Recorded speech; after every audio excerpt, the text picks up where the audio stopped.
All right, so we are live. Welcome everyone to another monthly live stream here on the Maran Motoring YouTube channel. Hope you guys are all having a good weekend here so far. And thanks so much for those of you who have joined so far. And so like all the other live streams here, same old deal. We'll be going for about 2 hours. And for these, I always give priority to anyone who does a super chat or a super thanks or anyone who's a member. They'll always get priority answering, but I usually am pretty good about answering as many questions as I can here.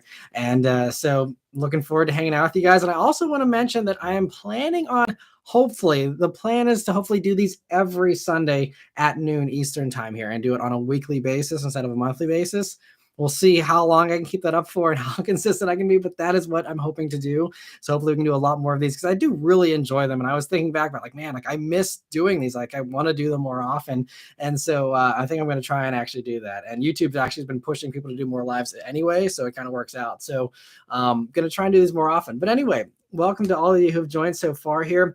And so I see we have the first question from Omar. He says, Grand Highlander or Kia Telluride?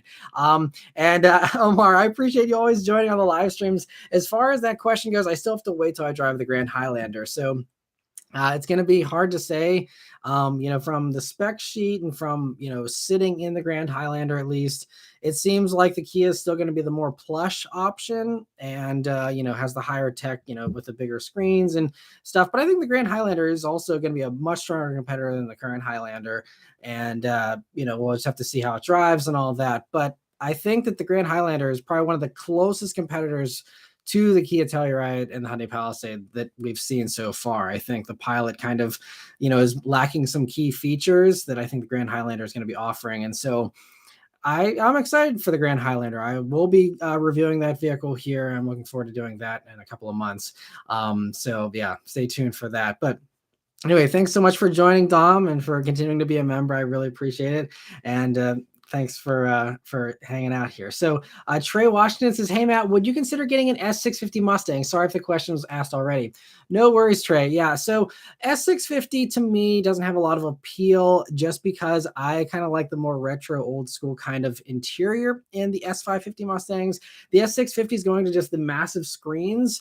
I like that in most other cars that I review, but in a Mustang, I don't want to just have giant screens. I want to have the key thing with Mustang interiors is they always have the double bubble, thing over the driver's side and the passenger side with the twin cockpit kind of design.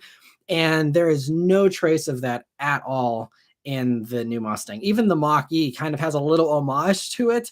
And at the new S650, there is none of that. And me loving retro stuff and being a stickler for things that are closer to being historically accurate, I kind of just like that. So I think otherwise, if you're not someone who needs to have, an interior that's true to the original, I think it's going to be a huge improvement. The screens are definitely objectively going to be better from a size standpoint, from the technology, the processors and all that. It's all going to be better. The performance is going to be better. Power is going to be better.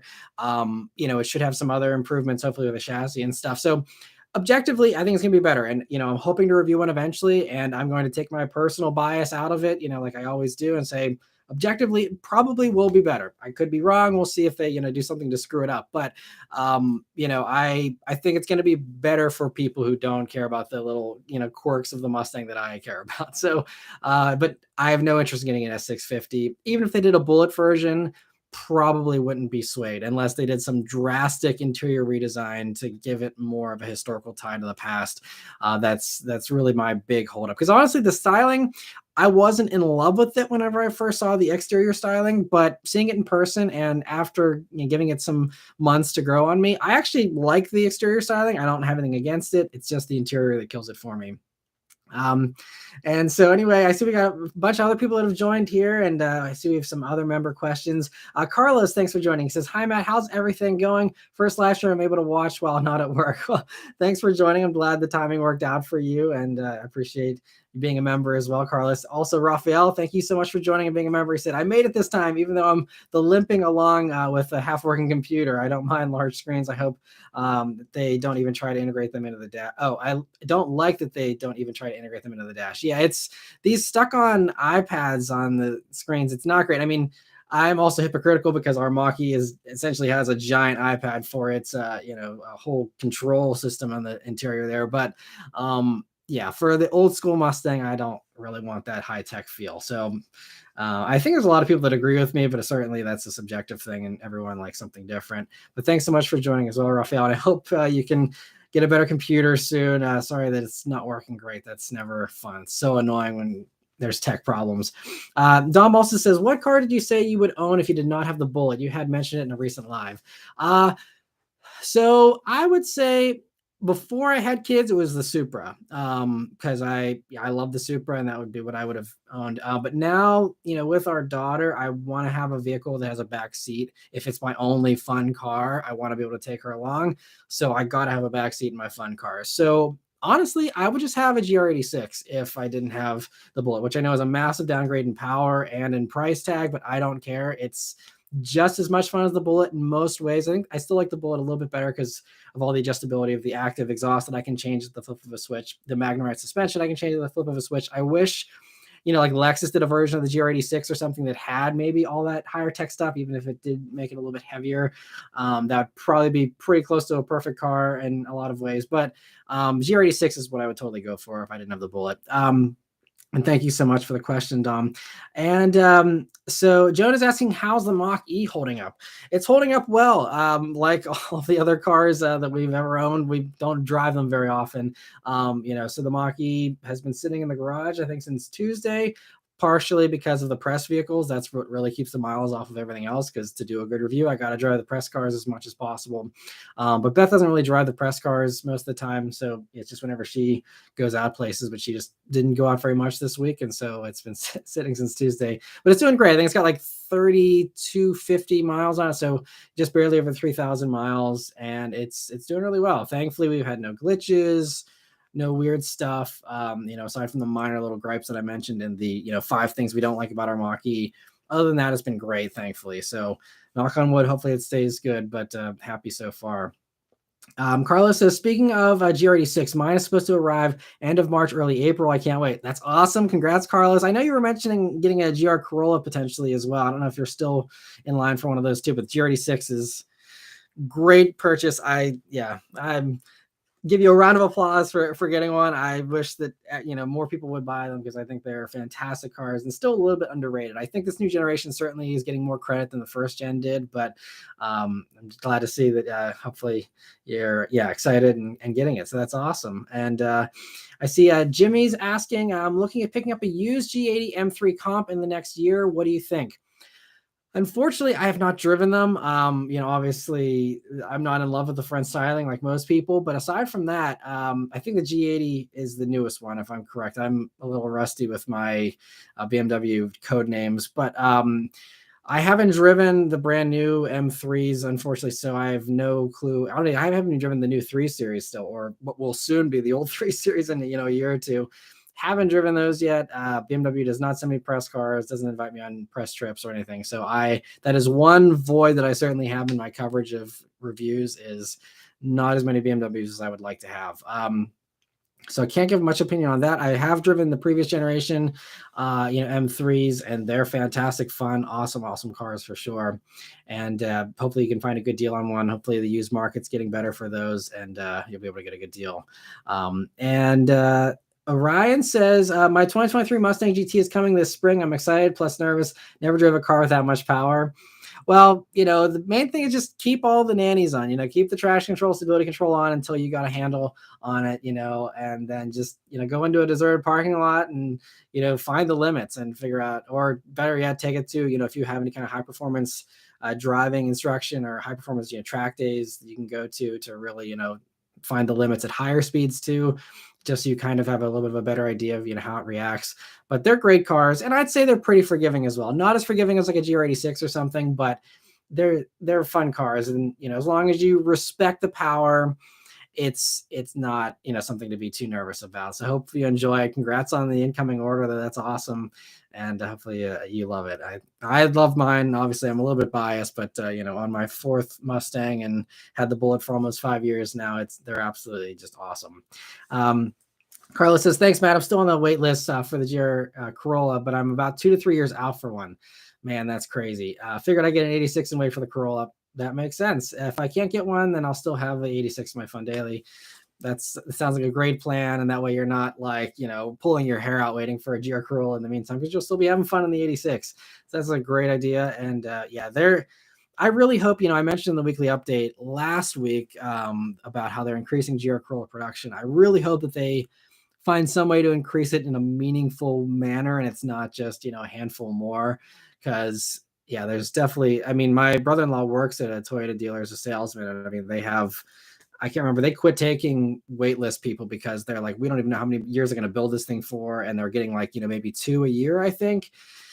So it's tough. It's always been tough with these, hand-built limited production sports vehicles, but it seems like it's, even worse these days than it was before.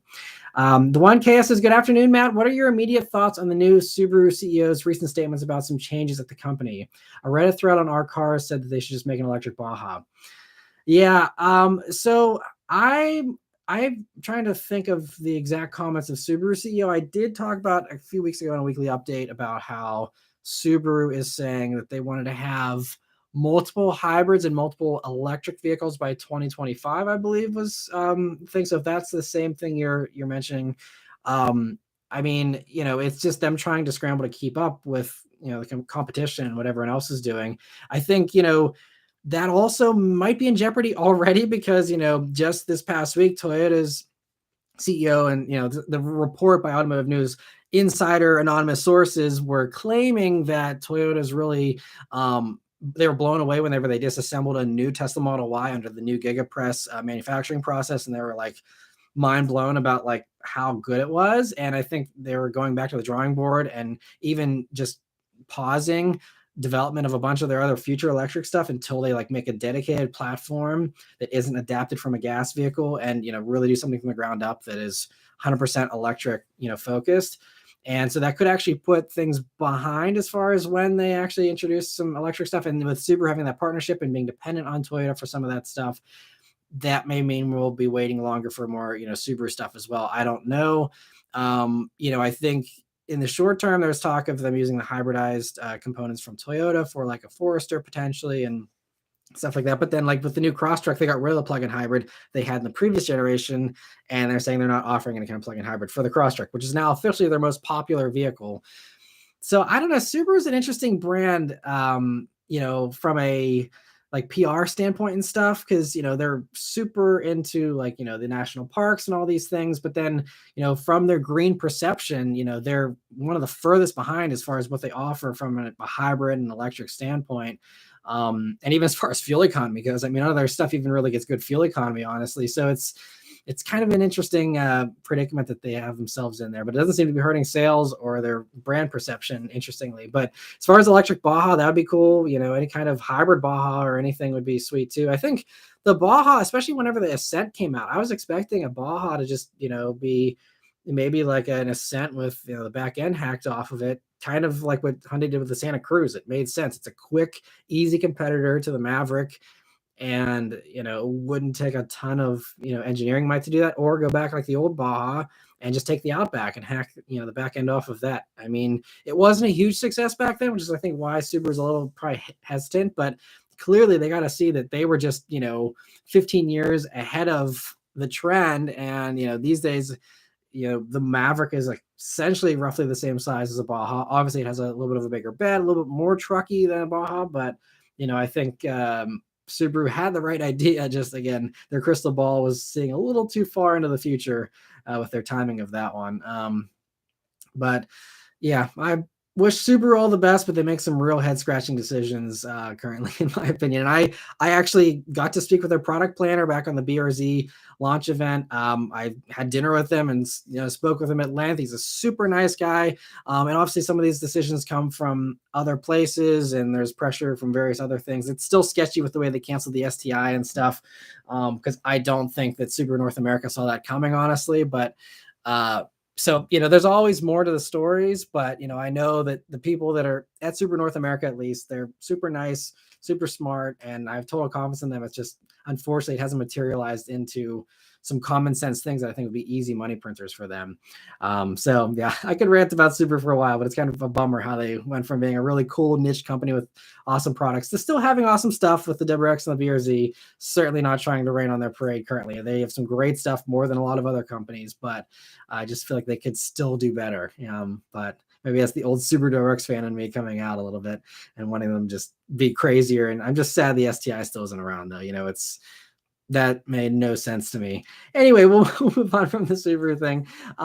So Fastline says, do you think you would have fun in a Lucid Air? I have not been on your live in a while. Hope you remember me because I'm joining the Matt Moran Club soon. Well, I appreciate that. And as far as the Lucid Air goes, I'd love to try one out. I see that they're starting to trickle out some press vehicles. I have no contact with Lucid though, so I don't know. I'm going to try and maybe get one. But the thing is, like, especially the super expensive electric stuff, like very few of you actually want to watch me review that. Unfortunately, it's fun to review personally. If it was just me like reviewing cars that I wanted to review, sure, I would do the Lucid for sure. But the Audi e-tron RS GT was a prime example last year. I think that's got like maybe 7,000 views, like totally bombed. And that sent a clear signal that like, if it's unrelatable and electric, like that's like a double whammy of like no one's gonna watch it. So probably gonna actually avoid the Lucid Air just because I know it'd be a waste of time from a review standpoint, probably, unfortunately. But Babs, thank you so much for the first super chat. He says, hi Matt, when are you going to drive the CX90? I'm driving it at the end of this month actually. So you'll be seeing that review in early April. I'm not sure if I'm able to say the exact embargo date just yet, but it'll be early April for CX90 reviews. And we will be driving both the plug-in hybrid and the non-hybrid version. So we'll be giving, our thoughts on both powertrains, and it'll be very comprehensive, at least with my reviews of it. So stay tuned for that for sure. It'll be a good one. Raphael says that makes no sense. The e-tron is the car that makes me want an electric. I love that review. I'm glad you liked it, Raphael. But yes, you're definitely in the minority of people that were interested in that car, at least from my coverage of it. I know probably other people got better views on it than I did, but my demographic, the sweet spot is affordable, fun, gas-powered stuff under $50,000. Like that is really the cutoff. Beyond 50, unless it's something really sweet like the Audi RS3 or a few other exceptions like a C8 Corvette or something. Other than that, like over 50 grand, like it's probably gonna bomb. So anyway, yeah, interesting the way it plays out. It's so funny because YouTube actually shows me like what other channels do my viewers watch, and there's a bunch of people that watch a lot of these other channels where those videos do very, very well. So either those people do better reviews all types of vehicles than I do or what, but it's just kind of interesting. There's overlap there with the audience according to YouTube, but not as far as viewership, and stuff that like Sophion from Redline Reviews, he can review something to get tons of views, and I can do the same thing and get nothing. And it's just kind of an interesting, phenomenon that I've noticed and had to work around. Erica, thank you so much for the very generous super chat. He says, sup, Matt, just the guy who likes your stuff. Thanks for your work. Thank you for watching it and for supporting. Like I said, without you guys watching, I wouldn't be able to do this. So I very much appreciate it. And thanks for joining here on the live stream. Carlos says, I work at a Mazda dealer and we should be getting the CX90 mid-April. Okay, well, that's earlier than I was actually thinking. So that certainly lines up with the embargo being early April then. So we'll probably have, maybe 2 or 3 weeks lead tops before they'll start showing up at dealers, which is nice. I kind of like whenever embargoes aren't super far in advance, but they're also before they get to dealers so that, when people are actually like, hey, that's on the dealer lot, the reviews will be there waiting for them to watch. Because some of the stuff with Honda recently, they've been, having the drive events after they've been showing up at dealers. You'll have like salesmen doing videos before all the reviewers do videos, which is fine. It's just usually that's not the way that it goes. So it's just an interesting choice there by Honda. I'm not sure why they've been doing that recently, but Orion says, I saw an actual Nissan Z on the road for the first time ever. Wow, that's impressive. I still don't think I've actually seen one in person on the road. Obviously, I drove the one that I had for a week on the road, but I've never seen anyone else driving them, I don't think.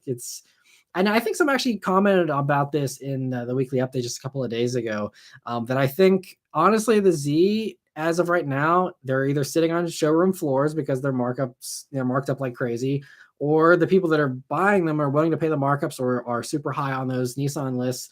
Those people, just half of them probably keep them as garage queens and hardly ever drive them, and there's collectibles and all that. So yeah, it'll probably be a while. You're gonna have to wait till they actually get to reasonable prices and all that before they actually start being somewhat common out there on the roads. But I'm sure with cars and coffee season coming around here, especially on the East Coast with the weather getting a little bit warmer, we'll start to hopefully see a few more.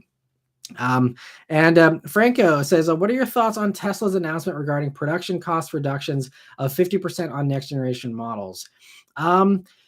It's impressive. I mean, we've seen what Tesla has done with, the way that they've drastically, cut costs on even just stuff with the Gigapress, and that's what blew Toyota away. Was not only was it cheaper to build, but it also was lighter. They said because of the way they did the Gigapress stuff, they were able to drop 220 pounds and hundreds of parts off of the car compared to the Toyota BZ4X.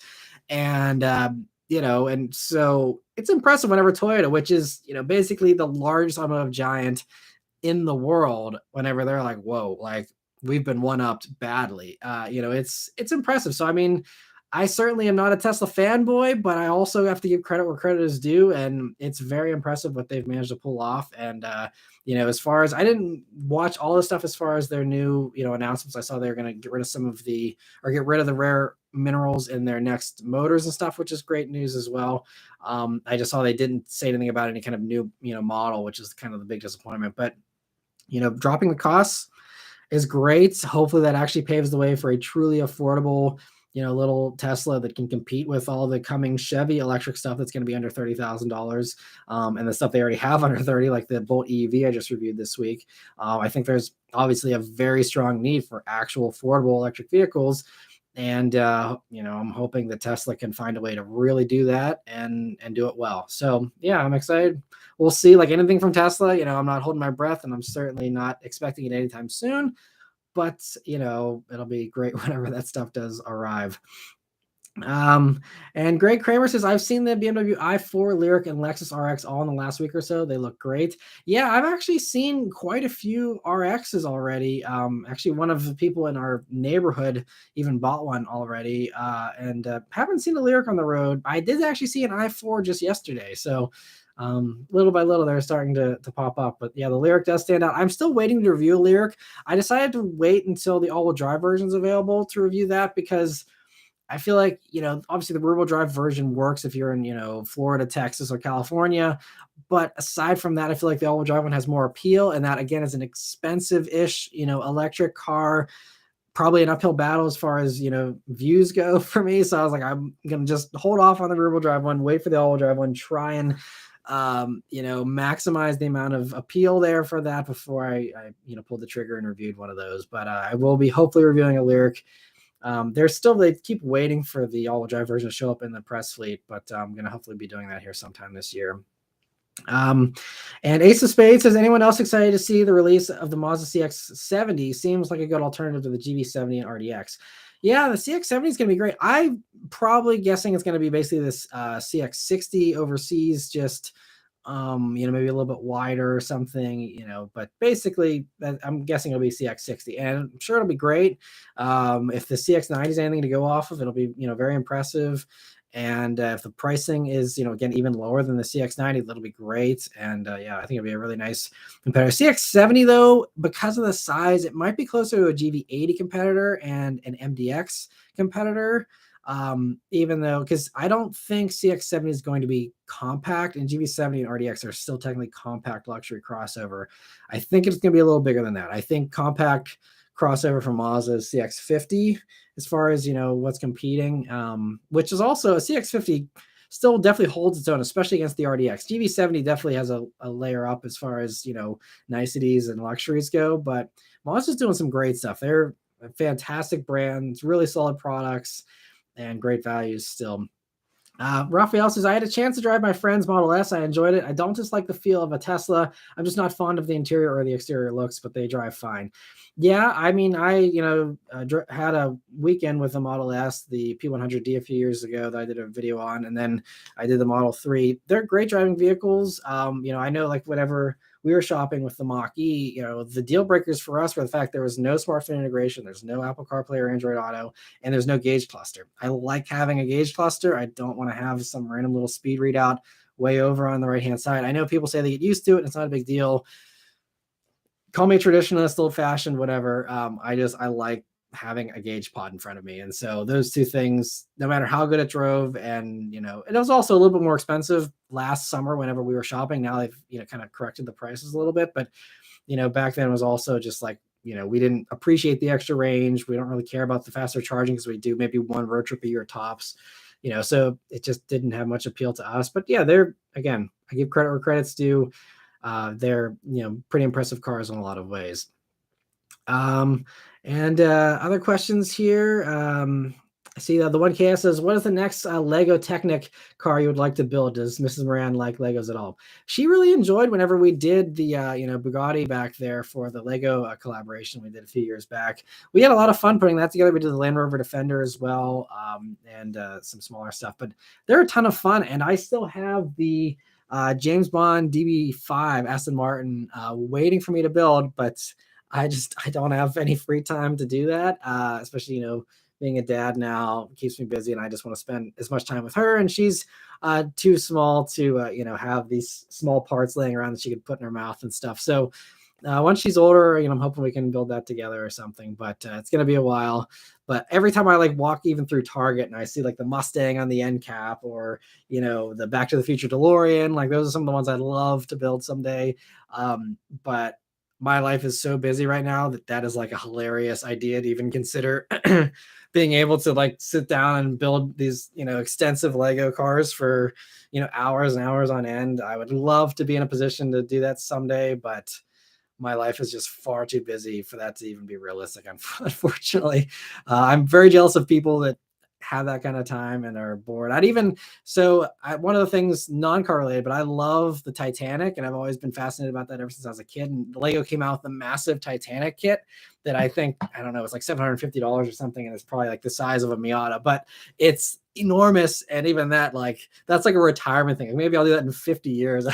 I'll sit down and build the Lego Titanic. But I love that stuff. It's so cool. I'd love to do more of it someday. We'll see what ends up happening. But Adam, thanks for joining the live stream as well. He says, 100% with you on the Tesla features, Matt. We bought a Mach E because we wanted a gauge cluster, CarPlay, Sirius XM, rear cross traffic alerts, and 360 camera. Model Y offers none of those.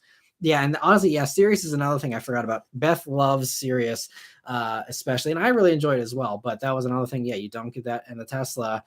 And it's strange because those are such easy things to add. You would think this super high-tech car, adding smartphone integration, no problem. Sirius XM, no problem. And, people have asked Elon for it and stuff. And I don't know what the holdup is. I really don't know, because they're just, you look at any car company or any product of any kind, you want to be competitive. And if there's something that's, especially something as easy as that you can add in, why would you want to give up that competitive advantage and just, have people deal with it? It seems strange. I could see for the first year or two, whatever, but to not add it all these years later, especially whenever they're probably desperate now to keep it fresh with new stuff. Ta-da, this would be two easy things to be hey, look, more appeal, and maybe bring some of us who are on the fence or something, to consider it again. But they're not doing it. I don't know. Another head scratching thing that obviously there must be stuff going on behind the scenes I don't know about, but just seems like some real bizarre stuff that would be easy, extra profit, easy extra sales without really any extra cost, but Raphael says, also, thanks for the recent interior reviews. I know you said they don't do well, so I'll just appreciate them whenever you do them. Yeah, I'm glad you enjoy them, Raphael. I think, I'm definitely going to keep doing them as long as they are just on family vehicles, because I think that especially, Beth's appeal and the passenger side appeal and those types of things is certainly relevant for, family vehicles where, you have, ladies that are buying a lot of these vehicles and stuff. But for example, I think we did an interior review on the C8 Corvette. It's I don't know how many people really care about, the passenger, what the passenger thinks about that car, honestly, so there's some of those where, in hindsight, it was probably not worth doing. But recently it seems like, this new approach of doing them only for family vehicles actually is the right choice, because if you look back now at the views on the Telluride interior review and the Sportage interior review, Sportage is like neck and neck with the driving review, but for the Telluride interior review got way more views than the driving review did. So I think that's the right approach. And so now the interior reviews are starting to get some better views. And also the female viewership on the channel is going up, which I'm really happy about. It's been something I've been really trying to work on over the years, because I mean, ladies buy over 50% of the cars out there. And, obviously I'm not able to just have a full-time, person, a female doing, reviews. And I think there's a lot of other great, lady reviewers out there. And I wish there was more of them, honestly. But, at least with Beth kind of being able to give some of her thoughts and opinions, she usually doesn't have a ton of strong opinions about these vehicles, which is why she doesn't talk more in the interior reviews. But, trying to at least bring some of that in, I think it's just really important, and a huge, honestly, like just missed opportunity with a lot of other reviewers. It's like, I think it makes sense to have, ladies doing more of these reviews. And so trying to incorporate that as much as possible, I think, it's just a no-brainer thing, in my opinion. So hopefully they do continue to do better. And yeah, I'm just happy to see the female viewership increasing for sure. And Jay says, hey, Matt, just chiming in right now. Just watched your full video on the S3 last night. I was wondering when you mentioned the G70 and the CT4V, I believe, why didn't you mention the TLX Type S? So the S3, so that was, I think, because the TLX Type S kind of competes more so with the RS3 from a horsepower standpoint. TLX Type S has a lot more power, and it's also more expensive. TLX Type S is kind of, well, actually, I take that back, because they're 54. So yeah, I think it was mostly just the power component. I'll have to go back and see as far as why, because that's a good question, honestly, Jay. I'm not sure why I didn't mention that. I think, as from a size standpoint as well, G70 and CT4V are closer in size. The TLX Type S is a lot bigger. But yeah, I mean, it's, pretty much the same price, more power, and is, a better probably choice in some ways for some people. It just comes down to personal preference and all that. But if you're considering those, though, 100%, Type S is still, the TLX is really one of the best handling vehicles I've driven in the past few years. It's so impressive the way they dialed that in, and it's a lot of fun. And honestly, I probably would take it over an S3 myself, and probably a G70. Let's see, the G70 you can get a little cheaper. Anyway, I love like cross shopping and like doing these own comparisons in my head. I could go on tangents about that kind of stuff for hours, but very good question. And you are right. I should have mentioned the TLX Type S. I'm not sure why I didn't, honestly. Dom says, I think Tesla does that to be strange on purpose, just to be quirky and unique. Yeah, I can see that, especially with, the fart stuff and things like that. But as far as, yeah, I still can't wrap my head around why they would leave out features that, hurt them. And Linda says, good afternoon. I can't stay long. My Mustang has to be dropped off to repair the bumper from a hit and run. Oh, that sucks. Sorry to hear that, Linda. So I need to empty it out today. Yeah, that's hopefully it doesn't take too long to get the parts, because I've heard that it's like so hard to get repair parts for anything these days. And I was actually speaking with my insurance agent a couple weeks ago, because the insurance rates went up like a good bit on the Mach E, and I was like, what's going on? Why is the Mach E so much more expensive to insure than last year? And he's like, basically, they just are totaling stuff at the drop of a hat. Like, if any minor damage, it's like they'll immediately total it because it's so hard to get parts, and insurance companies don't even want to deal with it. They're just like, you know what? Let's write it off, give you a check, and get off our backs, basically. So that's they're totaling a lot more stuff, and obviously all the extra safety tech and stuff also doesn't help, because you ding a front bumper in a Mach E and you got all those sensors and stuff. That's going to be a 10 grand thing just for a 5 mile per hour impact. So there's some of that as well, but hopefully you can get it fixed quickly. And I'm sorry to hear that you had the hit and run. That sucks. I was in a hit and run when I was a kid, and was not fun for sure.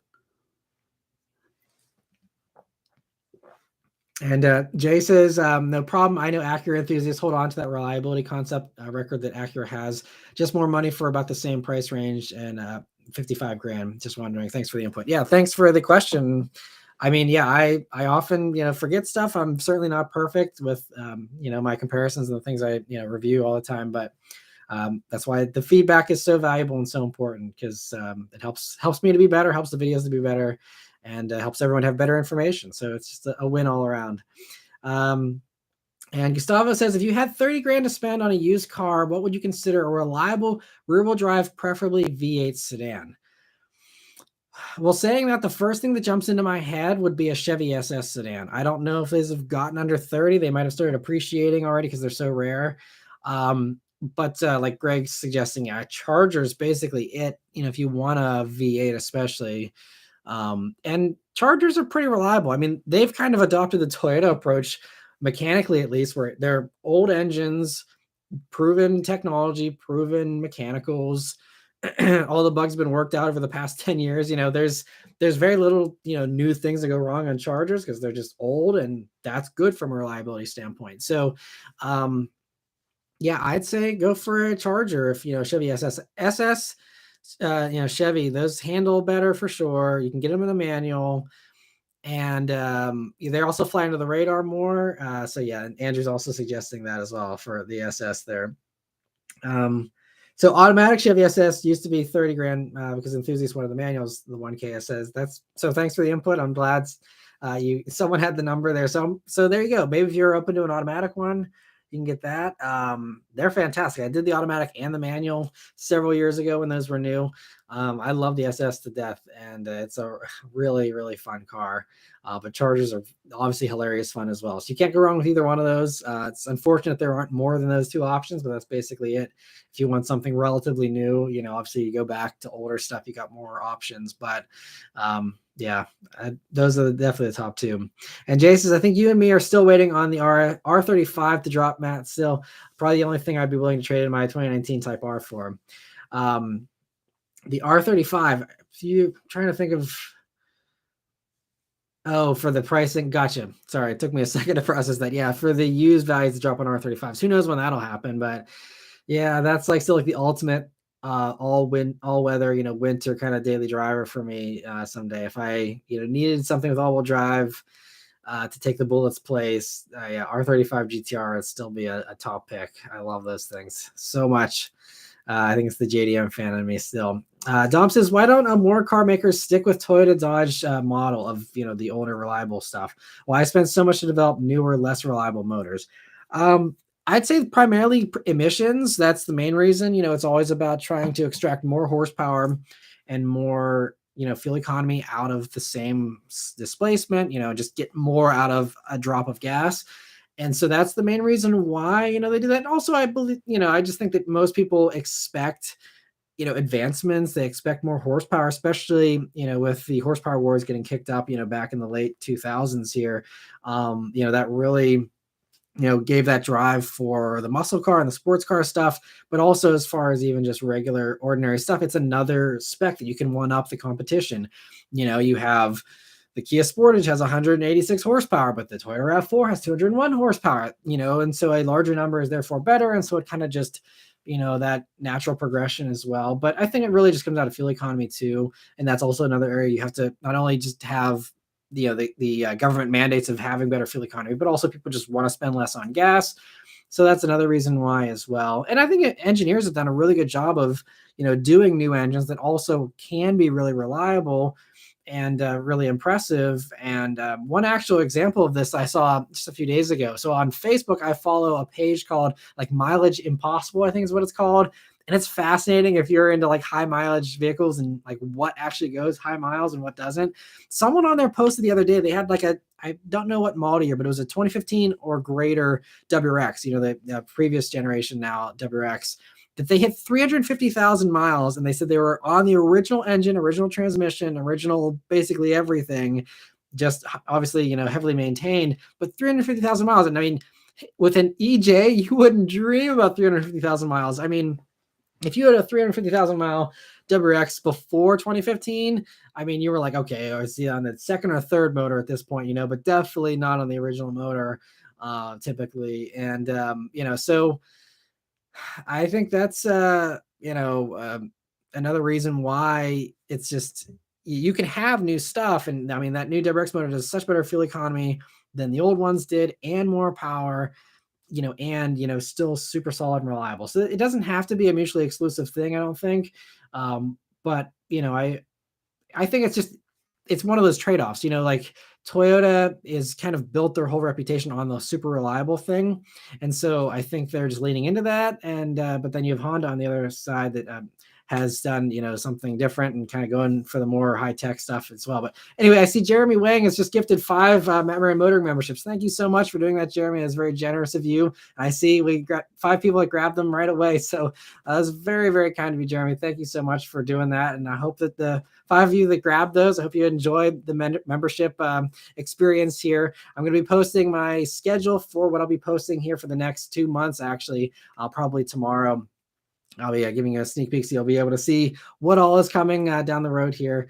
I got lots of fun stuff planned and some good stuff coming. So stay tuned for that. And I'm going to try posting more on the memberships as well. And also now, those of you who are new members, feel free to give some comments here as well. And I'll be sure to look out for those comments and the priority answering there. So getting back to Adam, he had another question. He said, what new vehicle features / trends do you dislike the most? Mine are no buttons and subscriptions for functions. I'd say those are probably my top 2 dislikes as well. Those are probably the worst things. I don't think there's really anything else. Just one other little thing that irks me pretty frequently that I still don't understand why they haven't gotten better with is auto high beams. Auto high beams is a standard thing on most vehicles these days now, but auto high beams are still terrible in my opinion. They're always so slow. I'm always having to turn them off so I don't blind people before the dim-witted little sensor figures out that there's a car in front of me, and then they turn it off for street lights and stuff. And auto high beams are terrible. And I just honestly, it's one of those things too. Maybe I'm old school. I just would rather do auto high beams myself and not have the automatic function. But even in the Mach E, I don't know if your Mach E is any better, Adam, but mine, it's so slow. And I'm just I try and give it a chance every time I go out for a drive at night. All right, I'll give it 5 minutes. It's all right, it's blinded 2 people now. I'm giving up and doing it myself, so that's the only other thing. But yeah, no buttons and subscriptions are definitely the annoying things. Also, piano black trim is another one, as you've seen in the interior reviews that we've talked about. It just doesn't really benefit anyone. It's just this thing that, is perceived to be classy, but it's not actually that nice, and just has all kinds of fingerprints and dust that it shows up, with that stuff. So that's another one I hope goes away quickly, in addition to the lack of buttons and subscription stuff. And Jay says, do you think the new renderings of the concepts for the next GTR is the last of its kind? If they're going in the electric direction everyone is heading towards for the next gen. It's so hard to say with the GTR because I haven't seen any recent renderings, but I know, we've heard from the executives is there's definitely going to be one, but they haven't even decided how much electrification they want to do with it. So, they probably have, basically no idea still what they're going to actually be doing with it. So I have no clue what's in store for the new GTR. I would say, with Nissan's, they're going pretty aggressively towards the electric stuff, and they're having their solid state batteries that they're hoping to have on the market by 2026. If they really want to make those solid state batteries stand out and be here's a proof of concept of just how impressive this technology is with the solid state stuff, put that in the GTR. Let that be the showcase of hey, look, these batteries are wild. We can refill them in 5 minutes. And they're, super fast with the discharge and stuff. And here's how fast it can, discharge and, boost the GTR to 2,000 horsepower, whatever they want to do, And so I think, with the limited knowledge I have about, what's going on at Nissan, that would be my guess. Obviously, that would kind of be a bummer from the, old school standpoint of having a twin turbo V6 and all that. But, I think with the current market realities and stuff, that would probably make the most sense, especially from a pricing standpoint as well. But yeah, we'll have to see. And Dom says, I want to find that page. That's insane that a WRX reached 350,000 miles. Yeah, definitely check it out. I believe it's called Mileage Impossible on Facebook. It's a lot of fun to see. A lot of it's just the typical stuff you would expect to see, old Hondas and Toyotas going, 500,000 miles or whatever. But there's also some of those nice little surprises as well. So Jeremy Wang also says, good morning. And thank you so much again, Jeremy, for those gifting of those memberships. That's so nice. I see Simple and Yummy now has joined and is a member here as well. And Kyle, it's just gifted 5 memberships as well. Thank you so much for that as well, Kyle. It's really nice for those who weren't able to grab the first ones. Make sure you guys have the gifting turned on here. I really appreciate everyone's generosity here. That's so nice. And really enjoy building up that membership community as well. Because it's really fun getting some feedback from you guys in real time. That was kind of what really helped me with the hats. If you guys saw, I just posted up hats for sale recently. That was Jay's idea, actually. And we kind of worked through, the styles people, wanted to see. So that's why I offered the styles that I did. And, it was a really cool idea to have those Super X fan hats that, Jay suggested. And hopefully those of you who were able to order those are I don't think they've probably shipped yet because I just put that up here in the past week, but hopefully you guys enjoy those whenever they come as well. And all right, so we got a bunch of new members. This is awesome. Thank you so much, Kyle, again. And I'll keep an eye out for any of you who have any questions as well, for sure. I see we have another question from Zachary Cromlish says, hi, Matt, thoughts on the CX90? Do you think it'll be better than the CX9? Definitely think it'll be better than the CX9. It's obviously going to be more expensive, so there's the trade-off there. But, I did the walk-around video at the launch event for the CX90 so far. It was very impressive, sitting in it and all that. They did a really good job on most of it.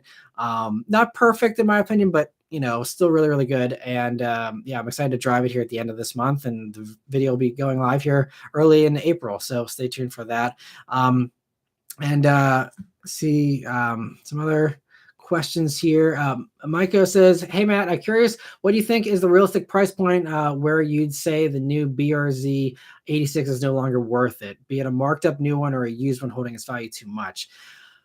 Well, I don't think anything's worth a markup, basically. I can't think of a single justification for a markup, honestly. But as far as, where the cutoff is for those, I do think that they are more fun than their 30. I think there's cars that are more expensive than those that are less fun, obviously. But I think the 30 grand, price tag is a sweet spot. I think beyond that, there's some attractive used stuff. There is some other used stuff under 30 that also could be appealing as well. But I think that's kind of the sweet spot. I wouldn't pay markup on one. I also, wouldn't pay new money for a used one.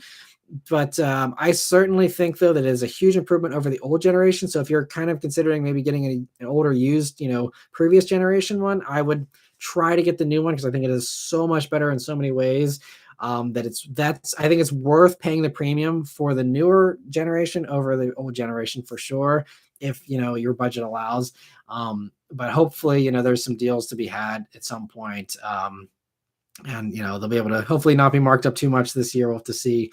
The 1KS says, which EV is less likely to exist, a front-wheel drive Porsche EV or a rear-wheel drive Honda Acura EV? I think Porsche EVs will always be rear-wheel drive / all-wheel drive. Probably. I think, the front-wheel drive Porsche is probably the least likely of those two. Because I think rear-wheel drive Honda and Acura might be coming, because I think the Prologue and I think they're both going to be all-wheel drive probably, but that platform with the Chevy, they offer rear-wheel drive, for that platform. So I don't know if they will ever do it, but there could be a rear-wheel drive version of those, especially the Acura if they're going for a sportier thing, possibly.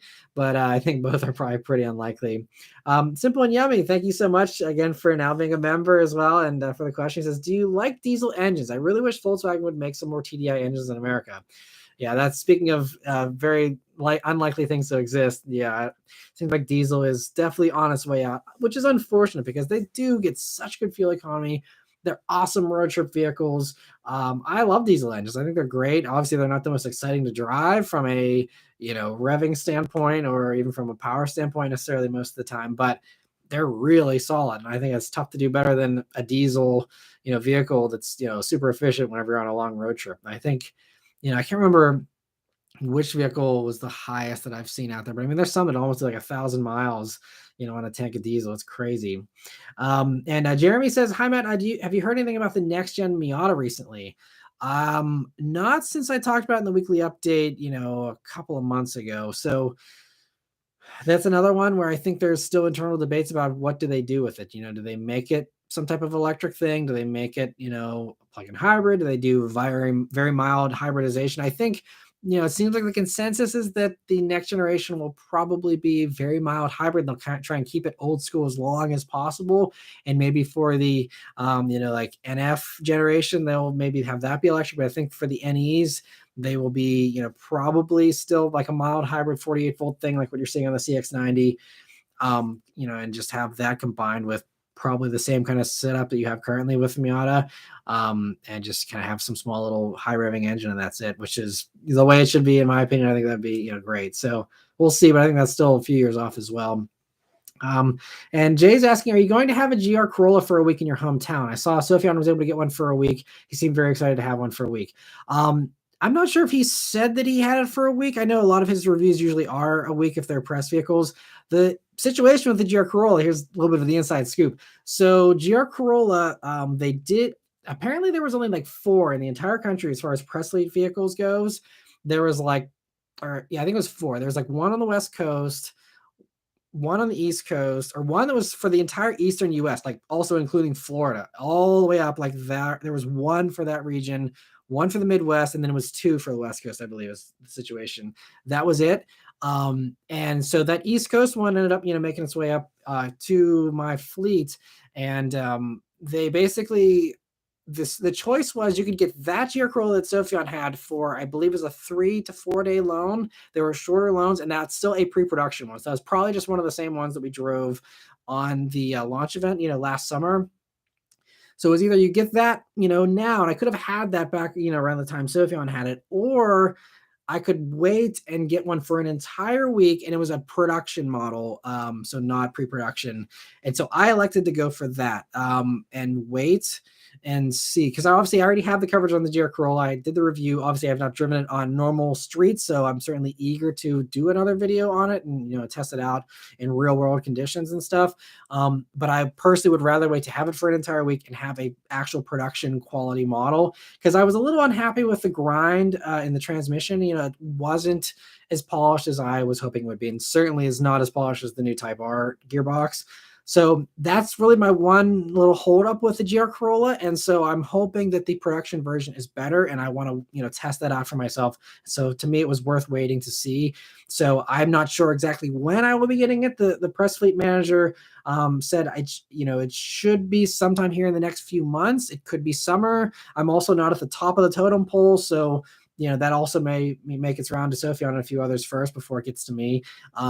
But I'm hoping to do that here sometime this spring or summer and have a good solid week with in-depth, like, here's the real deal on the GR Corolla outside of, being on a racetrack and, a one-day thing. So going to do a very comprehensive, really good video on the GR Corolla, but I'm going to have to wait for that a little bit. So, but great question. And hopefully it'll be worth the wait. And Doug says, hey, Matt, what do you think Dodge will call the 7th edition Last Call Challenger? I've heard rumors of them possibly calling it the Demon Red Eye.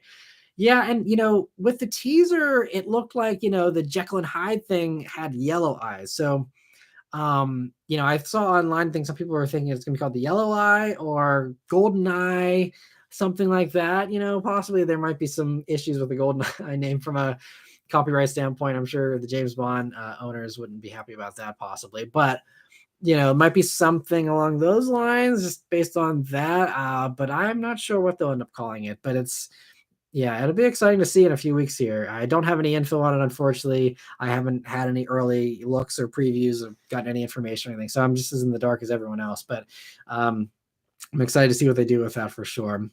And Jay says, I think Sufjan's thought that the new GR Corolla is a mix of the old WRX STI hatch and the Mazda Speed 3 is a brilliant way to look at it. Do you have a different vision of other cars it drives like?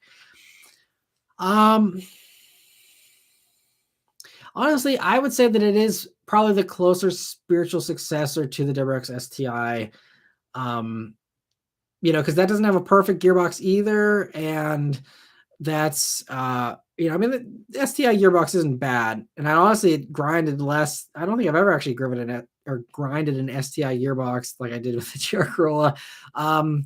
But yeah, I would say that is accurate with the STI. That's what I would say from, again, my experience so far, is that it's certainly WRX STI. Mazda Speed 3, not so much. To me, I'd say it's just like the old WRX STI hatch, it's kind of like it's a modern version of that. And I think, honestly, they timed it perfectly. It was Subaru announced the end of the STI, and then it was like a week later, it was like, here's the GR Corolla. And I talked to Toyota executives, and I was like, you guys timed that perfectly. And they're like, we had no clue either about the STI. It just worked out. But just one of those coincidences that it was perfect, because it really just immediately filled those shoes. Unfortunately, it's a lot harder to get than an STI, at least for now. That's the one downside. But as far as, hey, I want a manual all-wheel drive car, 300 horsepower, there you go. So I'm really glad that Toyota has filled that void. And Jay's saying, is it one of those gearboxes that just doesn't like to be rushed? Exactly. That is exactly the problem. It does not like to be rushed. So, and the same thing honestly with the manual Supra. And I experienced that both on the launch event and whenever I had the manual Supra, a little while back. It was another one where that 1-2 shift does not like to be rushed. And they're not the only cars that do that. My Bullet doesn't love that either. But I've never grinded the Bullet gearbox aside from it'll weirdly just lock me out of seconds sometimes, but it's a different thing than the actual grinding thing. Just there's a lock out there sometimes in the Bullet, but that's rare. Like I have to be at like 7,500 RPMs when I'm shifting, like at the absolute red line for it to ever do it. And I think it's done it to me maybe 3 times in my entire 5 years of owning it. But yeah, it certainly does not like to be rushed. So if you're trying to, do those 0 to 60 times and those, drag launches and stuff in the GR Corolla or even the GR Supra for that matter with the manual, that's going to be, a little bit of a tricky thing to work around. And maybe that'll be solved with, a fluid swap or something as well. So, make it a little bit better too. We'll have to see. But yeah, that's basically the problem, I think. And Jay says, my Type R has locked me out of second gear and it's happened a couple of times. Interesting. I haven't heard about that with the Type R. It was perfect for me when I had one for a week, but obviously, it was only a week. So I'm sure if you live with one like you have, it's probably, those kinds of things come out every once in a while.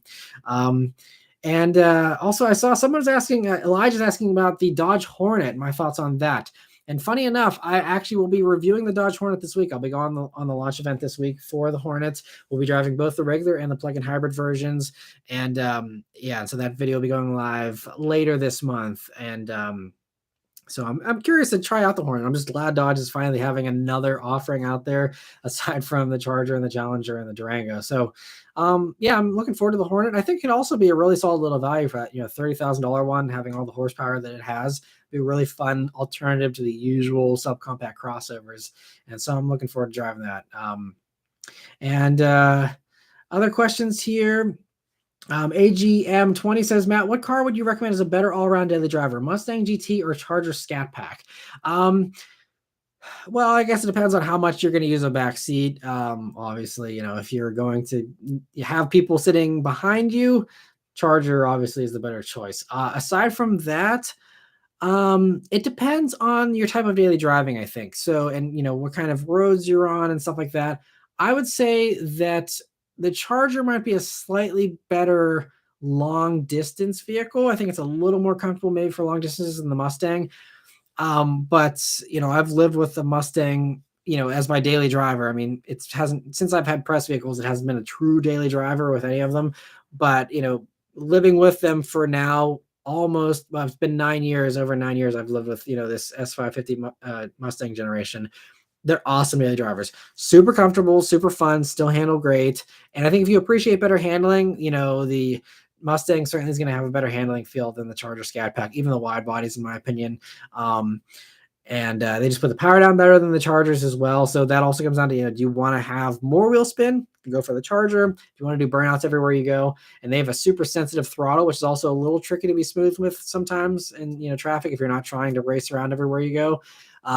So I'd lean more towards Mustang being the better daily driver of the two, but you can't go wrong with either one. There's still, tons of fun to daily drive both of those for sure. And if you're curious about my thoughts on, daily driving a Scat Pack Charger, I did do a video. I had a week with one. And so you can just look up my week with the Charger Scat Pack and see all my thoughts on that. Adam, thank you so much for gifting 5 memberships as well. It's so generous of you guys to be gifting these to everyone. I'm glad to see we got 5 more people that are now members. Thank you so much. Hope you guys all enjoy the membership experience as well. It's mostly community posts in addition to the priority answering here on the live streams. But I'm also always interested if there's any other ideas you guys would like to see for other membership perks. That's certainly something I want to try and grow and expand here as well. But thank you so much, Adam, for gifting those. That's very, very kind of you. And I'll keep an eye out for anyone else there that's a member now. If prior answering, we can do some more question and answer from some of you. I'll keep an eye out for that. I see Dorian got one. Thanks for grabbing that, Dorian, and Ace of Spades as well. Congrats to you guys for that. And so other questions here. And Greg says he saw the Hornet at the Dallas Auto Show and it looks very compact. Yeah, it's definitely on the small side. But that segment typically, there's really nothing super spacious. The Honda HR-V is maybe one of the holdouts that's kind of a little bigger than most of the others as far as space goes. but they're all fairly small as far as that segment for the most part. And Lewis says, has anyone seen the crazy prices on used Type R's going for 45 to 65 grand? I have not seen that.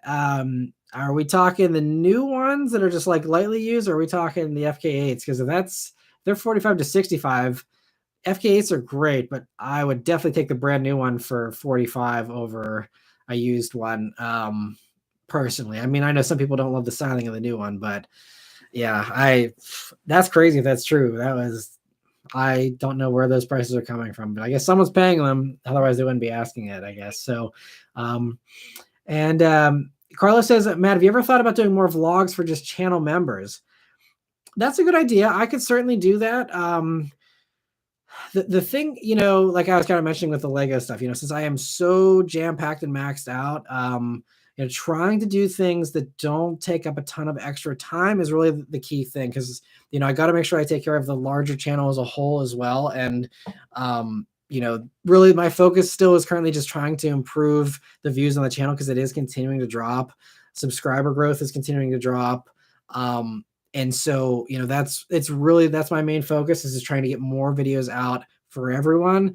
But I certainly, understand, for the members, wanting to have, some exclusive stuff like that. So that's definitely something I'm open to. I'd love to do, more of that. And I think Dom actually mentioned, he sent me a message a week or so ago about possibly doing some type of, just even like one time, like a behind the scenes, like here's what it's like to, do car reviews and just do this job in general. And that's something I'd certainly like to do. It's just, that's another thing where I kind of got to figure out the logistics of how I'm going to do that, because I always use basically all of my cameras that I have on me whenever I'm filming the reviews. And, so trying to get that third person perspective on some of this stuff is going to be a little tricky, but that is something I would like to try and do, because I think a lot of people don't realize everything that goes into this. And, people are like, what? He has no time. Like he does like, a car review and a weekly update a week, and that's it. And it's like, all the time that goes into doing those and setting that stuff up and all the behind the scenes stuff. I think it'd be good to do a video like that. So maybe I could at least do one of those exclusive videos for members. And, as you guys get the inside scoop on, how that all plays out. And as far as doing more stuff after that, certainly something, I'd like to do. It's just, I think maybe if I did one take stuff, which, I guess it's kind of like these live streams where it's raw and unedited and unpolished, but, maybe if I can truly do like one take stuff and just do quick little vlogs that way, if that's something you guys would be interested in, I definitely maybe will do a post and see, some feedback from some others, if that seems to be something you guys would like to see. If it's a one take kind of thing, rough and dirty, I can do that.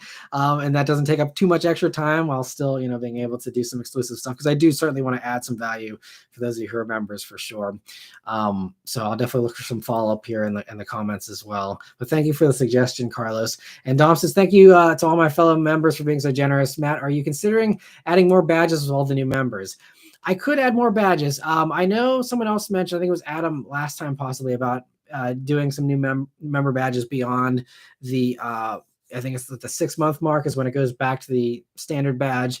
And I probably need to just do like, I was thinking about doing notification kind of badges of like having a 2, 3, 4, just do something like that to keep it simple. The problem is it's so space contained with like how much you have a tiny little square to work with. So it's really tough. And I'm not very creative as far as coming up with like new, little icons. It's not hard to make them. It's just coming up with them. So if you have any ideas for what you would like to see for badges, I'm all ears, and I can certainly make stuff like that happen. If you want like a little picture of a bullet, or, if you want like even just showing how many months you've been a member, it could just be like a number 10 or a number 9 or whatever. And to recognize, that long-term, support, that's certainly something I can do as well. I just would have to price substitute in place of the logo or whatever, which is fine. It doesn't have to be the logo. It just kind of helps me to quickly, spot the comments here in the live streams. But I can certainly do, something different. So definitely, maybe I'll do a follow-up community post on the member only page and kind of maybe do a poll of, what you guys would like to see, or just an open suggestion thing. And we can, try and, fine tune that and improve that stuff for you guys. So I definitely want to make sure that it's stuff that you guys, want to have, next to your username and all that. And I believe there's a way to also have a choice. I don't know if you guys have a choice of what you can do on there, but I think there's a way to maybe do that as well, because I'd like to, be able to even do that. So it's more customizable for you guys as well. And YouTube continues to improve the membership stuff and how they're opening that up and the things they're doing with that. So hopefully there'll be more stuff to add to that to make it, a better experience going forward as well. We got a bunch of other commenters. So I apologize. We have so many members now. I'm having to keep up. I don't want to miss any comments. But Simple and Yummy says, match Steam full time or stream full time. Yeah, and that's why. So at the very beginning of this live stream, I mentioned I do want to try and do these every Sunday at noon. I don't know how well that works for everyone else, but that's one gap that I have here. I got about 2 hours while the baby's sleeping, where I don't feel bad, like doing this instead of hanging out with her on the weekends and stuff. So this is really like a sweet spot. So, but I'm hoping to do these every single Sunday at noon and try and do this more frequently here, because I love doing these with you guys, and so want to try and do them more often. And that'll be another way to also make it a better perk here for those of you who are members, if it's priority answering every week and not just once a month. And Ace of Space says, do you think if the NE Miata goes full EV, can the battery weight reduction be achieved in the next 3 to 5 years to keep the Zoom spirit alive? Can an EV even be made to pair with a 6-speed manual? Yeah, it definitely can. Ford did this at SEMA with the Mustang Lithium, which seemed like a great idea that went nowhere. I don't know why, but that had a manual, and there are others that are doing manuals, some real, some fake. I believe the Toyota's working on one as well. There's rumors they're going to put that in the next gen Supra, because that's rumored to be going electric for its next generation as well. Some of them do use a physical clutch, and you can actually stall that. I think Toyota was the one where they said you can stall our electric manual. And then there's others where it's just a digital thing. And I think Hyundai's going to be probably doing something like that with the Ioniq 5N possibly, or maybe the Ioniq 6N. I don't remember which one it's coming on. But that'll be another one where it'll be a digital thing. It'll just be like simulated, torque points of here's how much power you get in these, numerical, gears. But you can do it either way. So it just comes down to, what the companies think will be the better experience. But as far as, full EV for the Miata, if they can do solid state batteries, those will be a lot lighter. Solid state batteries will open up the idea of a lightweight Miata that's electric. But I don't think Mazda is going to have access to that kind of stuff, in the next 5 or 10 years. So it'll probably be, like I said, NF Miata, see that go electric. I think we're going to probably be a little more on the conservative side with the NE Miata, most likely in the next year or two. And Dom says he's seen an FK8 Type R for 45 grand. I mean, I guess, because you probably can't get the new Type R for 45, unfortunately, in most places, but still, yeah. I mean, I know most people haven't driven the new Type R, so it's hard to say, but take my word for it. It definitely drives better. I would actually say, though, it is a little stiffer for the new Type R versus the old one. So if you want the most comfort, FK8 still might be the better choice. But aside from that one component, FL5 hands down is definitely the better way to spend 45 grand personally, in my opinion. And Rafi says, I've only seen 37 to 45 grand for the average FK8s. Well, that's more reasonable for sure. The truck and car guy says, hey, Matt, should I pull the trigger and get a Scat Pack charger? Been trying to save money and buy it outright, but it may take a while. So it depends if you're looking for a new one or a used one. I know that for some other Stellantis vehicles, they are starting to do promo rates for financing. So, you're not getting raked over the coals with a super high interest rate like everyone else is currently. So if you can get a decent interest rate on it, I'd say go for it now. But unfortunately, this is definitely the kind of market where you want to pay cash if at all possible with these interest rates right now, which is tough, I know, for most people. But I would say, it depends on, I'm a firm believer in live in the now, enjoy things while you can, because tomorrow isn't guaranteed for any of us. Have your fun today, but I also, it's one of those things you got to just weigh, what's the better thing for you financially, and what kind of rates you can get and stuff. So that's a tough question. I wish I could answer it better, but yeah, hopefully you can get one soon and enjoy it soon, because they're a ton of fun for sure. And Jay says, have you gotten to drive an FK8 Type R limited edition? Just wondering how the handling and the driving is. I've not driven the limited edition version. I don't know if I ever will. But yeah, I don't remember the changes. Unfortunately, what makes those unique, aside from the limited production and the coloring and stuff. I believe they retuned the dampers, I think, right? but I don't remember beyond that, unfortunately. But I have not had a chance to drive it. Dom says maybe just have someone use a phone camera and follow you around. Just raw one take sounds great. Yeah, I mean that could be an idea as well for the vlogs. It's just I don't have anyone free to follow me around, unfortunately. The wife's always busy with watching our daughter and stuff. But yeah, maybe it could be a fun thing, because she does join me for the interior reviews, and she's not the one setting up the camera and all that for those. So maybe although there's really not much behind the scenes for the interior reviews, it's just like the camera. I stick the camera to the windshield. We talk.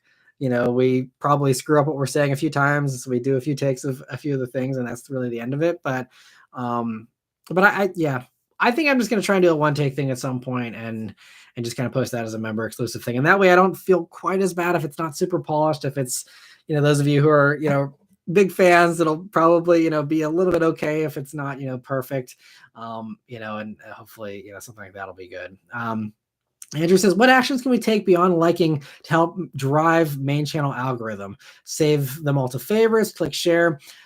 I appreciate you asking, Andrew. So the trifecta, I guess you could call it, of what really boosts the algorithm for a video is if you, it doesn't really matter as much where you watch it from, but ideally what the algorithm likes to see is they recommend you the video. You watch it from the recommended page. You watch the video all the way through, you like, you comment, and then you watch another video, ideally. YouTube wants to keep you on YouTube indefinitely if they can, because that's high viewer satisfaction. If you're on YouTube for hours, they're like, man, this guy loves this channel. He loves these videos. Let's not only recommend them to him, but let's also recommend them to all these other people as well. Because if this person really loves it this much, then maybe there's at least one other person out there that'll love it this much. And so especially for new videos, that's very important because the algorithm can really sense very quickly, is this something that is going to hold people's attention long or not? And I really think it really comes down to just watching the video all the way through. I think out of all those little things I mentioned, watching it all the way through is the number one thing. And you don't have to watch all the way through. If you get bored halfway through, mute it, minimize it, whatever, and let it play through. I know that's what I think Chris Fix is recommended for some people to do on his channel, but he really drives that point home as well. And he's a friend of mine as well. And very thankful to call him a friend, but that's one thing that I know he's recommended in the past is, try and watch the videos all the way through. That really helps. Because again, YouTube just wants you to be happy, and it assumes that you're happy if you are sticking around all the way through. That means that the video is engaging, it's exciting, and I've done a good job editing it so that it holds your attention and that the information is good enough and it's exciting enough for you to watch all the way through. And this is why you'll see a lot of especially clickbait stuff where it's like some crazy headline, and then they might give you the payoff, and it might not be totally clickbait, but they're like they just give you the info at the last 5 seconds of the video, and instead they take you to McDonald's for the first 10 minutes, and it's a bunch of other filler crap basically until the end, because they want you to get to the end. And if they can stretch out that view time on the video, then that helps. And also, the longer you watch, the more that you hit the ads that are placed in the middle of the videos. So not only does the creator make more money, but YouTube makes more money because they take 50% of every ad that is shown on here. So the more money that I make, the more money YouTube makes. And so they're really self-serving themselves as well with that. But so there's all those things. So that's why view duration is the number one thing, but liking certainly helps. And of course, sharing helps too, because sharing, hopefully gets more views and more opportunities for those people to also watch longer. But that's really the main thing, is just, whenever the algorithm sees that you haven't watched a video, then it's like, oh, well, okay, he likes Matt Moran motoring, but he doesn't like Matt Motoring that much to watch every video. So maybe we'll scale back on the recommendations. And, is maybe there another channel where they always click on that creator's videos. Let's push more of that, because we know that they're a little iffy about Matt Moran sometimes. And, and I get it, not everyone wants to see every review on every minivan and crossover and stuff like that. So I certainly don't ever expect anyone to do all these things. But to answer your question, Andrew, that is how to boost a channel, is to do that. And that's also how you kill a channel, is if you watch 5 seconds of the video and you're like, man, this sucks, and you dislike it and you leave, that also sends a message as well. So, it can go either way, but I think, on the whole, that's really what what helps. And also, it doesn't matter when you watch it. Like YouTube swears up and down, I could post a video at midnight, I could post it at 3 a.m, or I could post it, at 5 o'clock in the afternoon.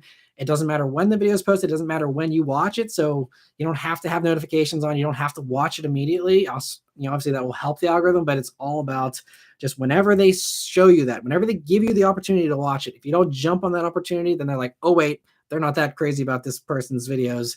Let's scale it back.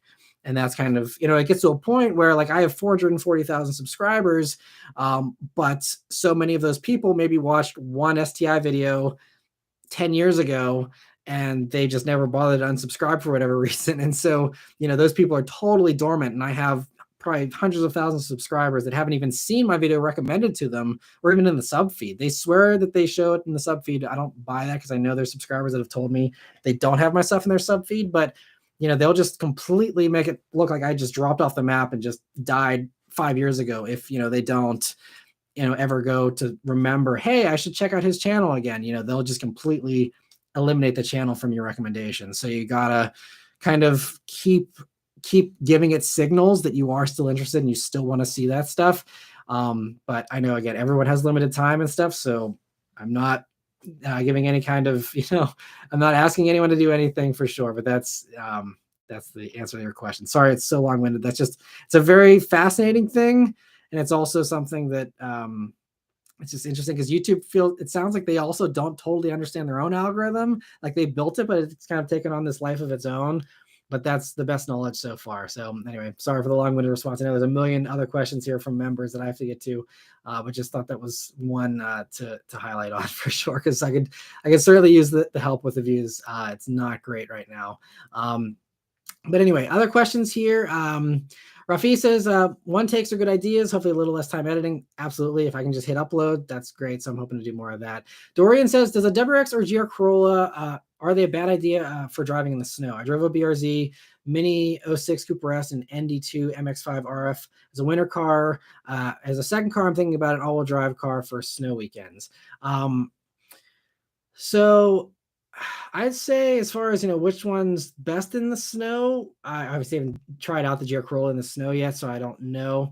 But I think both of those would be great to drive in the snow for sure. I think, like you said, you drove the BRZ as a winter car and stuff. They're totally possible and doable with the, snow tires on them. But, it certainly is nice having all-wheel drive. So if you can afford adding on an extra car, or you're willing to swap and change experiences and go for something all-wheel drive, WRX and the GR Corolla are great cars. And I don't fault anyone for getting either one of them. They're great. Certainly like the GR Corolla better than the WRX, but they're both great for sure.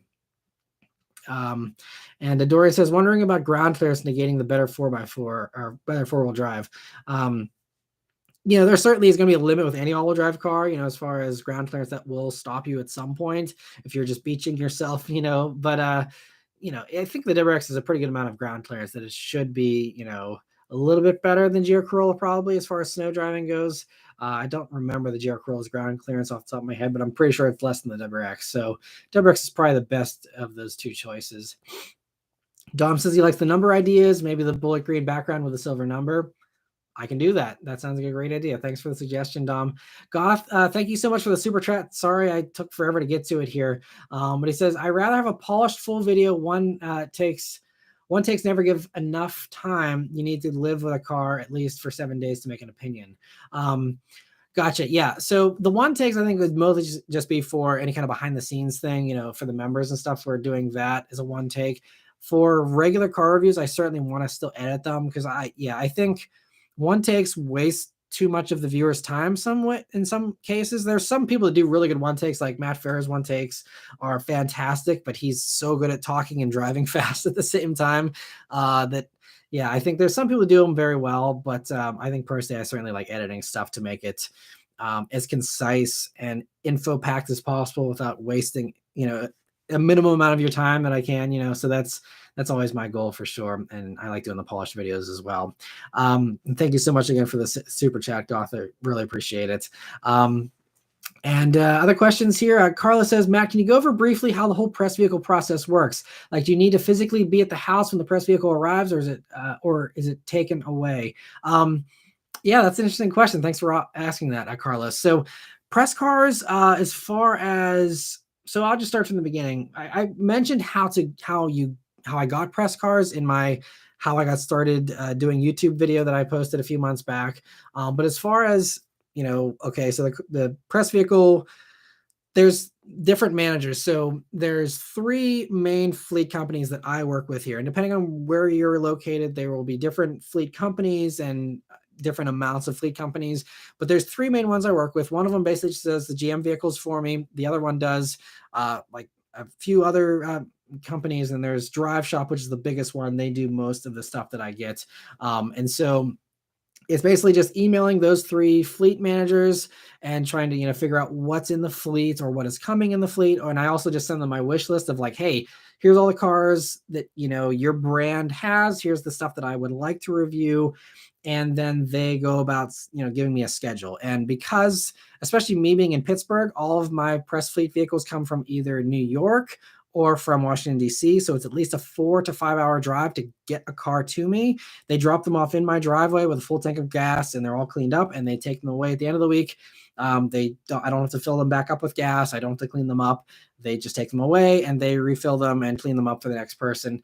But because it's such a long distance, especially for me, they really try and do a rotation of vehicles. So it's not just like, okay, well, we got one car in, now we'll send it to you tomorrow. It's like, okay, we have the Accord coming in, we have the Pilot, and we have the Sequoia, and we have this and that. But we can't send them all to you in separate weeks. It's got to be like, okay, well, let's save all of these. And then, once we have enough vehicles to send, typically, it's at least 3 or 4, so like a month-long rotation at least. Of like, okay, we got 4 cars you want, let's send them. And then they'll send them. And that's why I'm also usually not, one of the first people to get a press vehicle, and I'm not one of the first people to do a video on that press vehicle. It's also because I'm not at the top of the totem pole either. But, so once everyone else gets them and stuff, it also comes down to that whole thing and waiting for them to trickle down to, me being able to get them. But there are some times where I'm one of the first people to get them for whatever reason. But anyway, so they have to have a rotation, and then, once there's enough of those vehicles, then they just drop them off. Now, as far as whether I have to be home or not, yeah, you have to, be there because, either they want to hand you off the key or they leave the key in the vehicle. Like whenever COVID, stuff has been going on with the precautions and stuff, they just left the key in the car and there was no contact. And then I just went out and grabbed the key, after they left. So yeah, someone has to be home to take delivery of the key to make sure that obviously the car is not just sitting there with the key in it. So, typically it's either I'm home or, since Beth's a stay-at-home mom, she's also home most of the time. So she'll go grab the key whenever they drop them off, and then they just swap them for the next one. So that's the thing about the rotation that makes it easy for them is they can drive up in one and they have a ride back for the drive home. But sometimes, like when they're starting a rotation or ending a rotation, they actually have to fly to me. So they will, if they're like, driving one of the cars up for the beginning of a rotation, they have nothing to bring back. So then they will go and get an Uber from my house and then go to the airport and fly back to DC or fly back to New York. And there's been a couple of times where I'm actually just driving them to the airport myself just to be nice and save them the Uber ride. But that's so yeah, they actually sometimes will fly people to me to pick up a car at the end of a rotation, and it's expensive. So that's why, they want to make sure that they keep the rotations going as long as possible. And that also explains part of why sometimes I get a car that maybe I know won't do super well on the channel. Because sometimes I have to be like, okay, well, I gotta take the Volvo wagon that I'm excited about, but I know is not going to get good views on the channel, but I have to take that because that is the bridge that gaps the Supra and the Nissan Z or whatever. And they need something to fill that middle week with. Otherwise I don't get the Z or the Supra until later when they can bundle them together. So instead, sometimes I'll be like, all right, fine, I'll take the Volvo so that I can get, the Supra and the Z. And so there is some of that as well, which is why I still have total control over what I review, but I sometimes will make concessions to, speed up the delivery of some of that stuff sometimes. So there is some, that's just, again, one of the other, back and forth kind of behind the scenes things that, no one really knows about is, sometimes you have to take stuff that maybe you don't want to. And I'm even lucky that I get to pick what I get, because there's other people I've talked to where they don't even know what's being sent to them. And they just are like, oh yeah, we're just dropping this off in your drive. And they're like, okay. And they do a video on it and they're fine with it. But for me, I've refused stuff lots of times where I'm like, nope, don't want that. Nope, don't want that. No one's going to watch that video. I don't want to, just don't even bother sending it. And, you know, because that's a waste of their money too, since they're spending all this money to send drivers up and fly people back and forth and all this stuff. And so that's also why there are some companies that still do not send me press vehicles, because either they have mileage limitations, like some press fleets, they only allow you to do 500 miles in a car. And so to get to my house and back to DC is 250 miles. So there's basically, you're already at that limit. So that's why I don't get any Jaguar or Land Rover stuff. They have that limit. BMW claims they have that limit. They might have it now. I know they didn't in the past, but that's supposedly why they don't send me BMW press vehicles either. And that also is the case for some of the exotic stuff as well. So there's, you know, some of those. But yeah, so anyway, I see we have some super chats coming in, so I'm gonna move off that here. But that's kind of the gist of the press vehicles and how that all plays out. But if you have any follow-up questions, I'll certainly try and get to them here. We've definitely want to get to these super chats though first. So Ruffy, thank you so much for the very generous super chat here. He says, thank you, Matt. Keep on trucking while you can. I'll be listening to this later today. Simple question. Would you rather get a GR86 ND2 Miata or a used BMW M2 M3? I'll eventually look for a 30 grandish rear-wheel drive car. If you appreciate a convertible, Miata. If you don't care about the convertible thing, GR86, that's, yeah, the end of the story for me. M2 and M3 are great fun, but the extra maintenance costs and reliability and stuff, I'd rather have the GR86 with Miata. But thank you so much for the very generous super chat and for your support and for being a member as well, Rafi. I really appreciate it. Garrett Benz, thank you so much for the very generous super chat as well. He says, hi, Matt, just popping in to say hi. Keep up the good work. Also, I'm considering an M2 competition, F87, or a Challenger Scat Pack wide body, both manual, as my next track car to complement my Veloster N. Thoughts? Well, a Challenger as a track car could be a handful, but I don't think it's really going to be anyone's first choice for a track vehicle. Honestly, I haven't seen them being very popular as track vehicles. So, and also the Challenger manual is another one that doesn't like to be rushed. I was mentioning that earlier in this live stream about manuals that don't like to be rushed. Challenger is an old school manual. It's actually kind of like a crooked shifter, like an actual, like real old school manual. And so I've driven Challengers on track. I went to the, what was the name of the one that I did? Bondurant. They had Challenger Scat Packs that we, learned how to do high performance driving, and certainly is doable, but wouldn't be my first choice for sure. I would definitely go M2 competition if you're looking to do some track work for sure. But thank you so much for the super chat, and I really appreciate you joining. But I don't want to skip the other member questions here, so I'm going to scroll back up here and get back to those. So we have Adam says it's super easy to use OpenAI to generate images.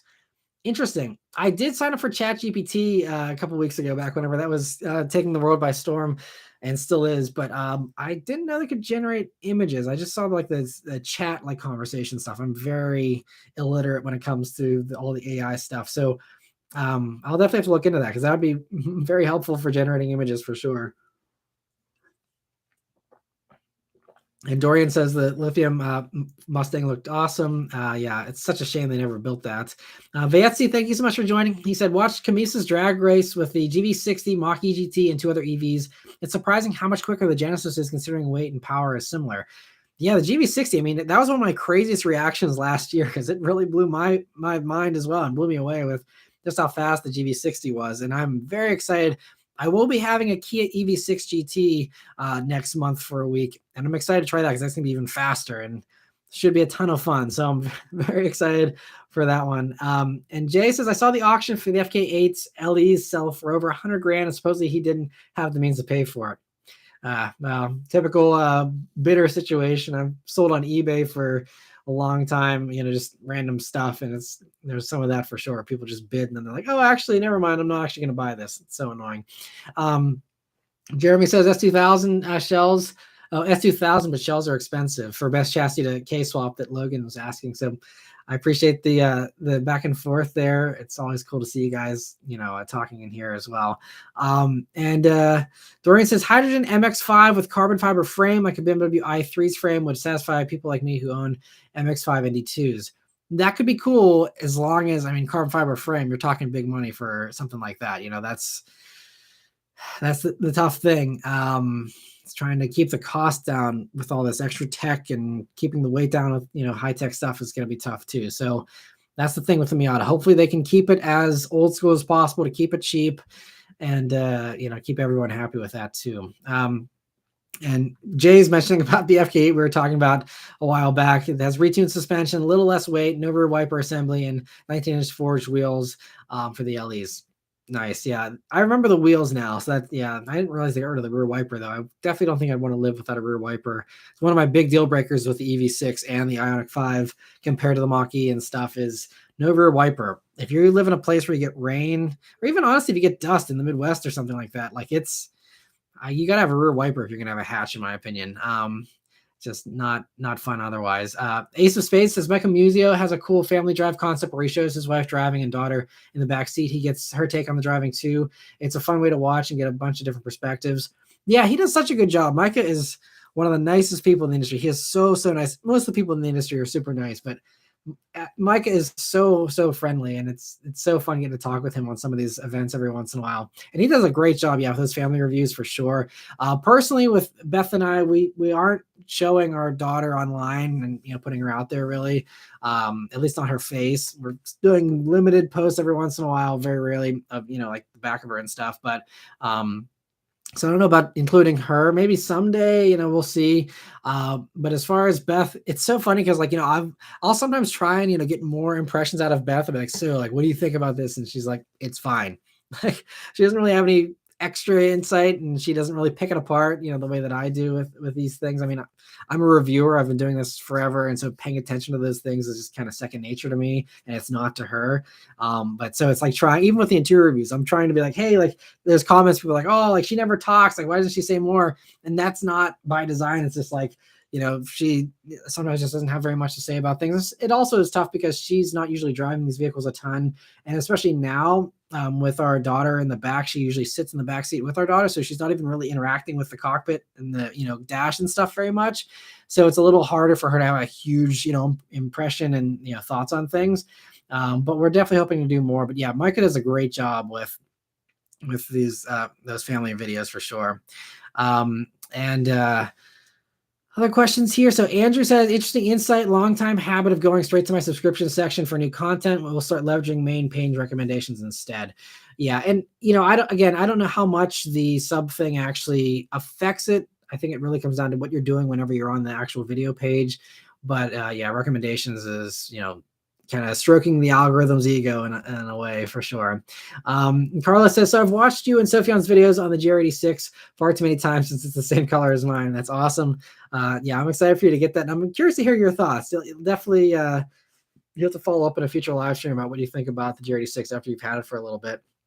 It seems like they're really, really good. I know there's been a few people, the Pop Motors, and Toyota's been weird about replacing them, and now they're doing the right thing and replacing them. But hopefully, they seem to be pretty solid for the most part. Hopefully, they will continue to stay solid, and you have good luck with all viewers and all that. It seems like most other people have pretty good luck with them too. And Carlos also says, I always watch your videos, but I put them on my watch later list so I can listen to them during work.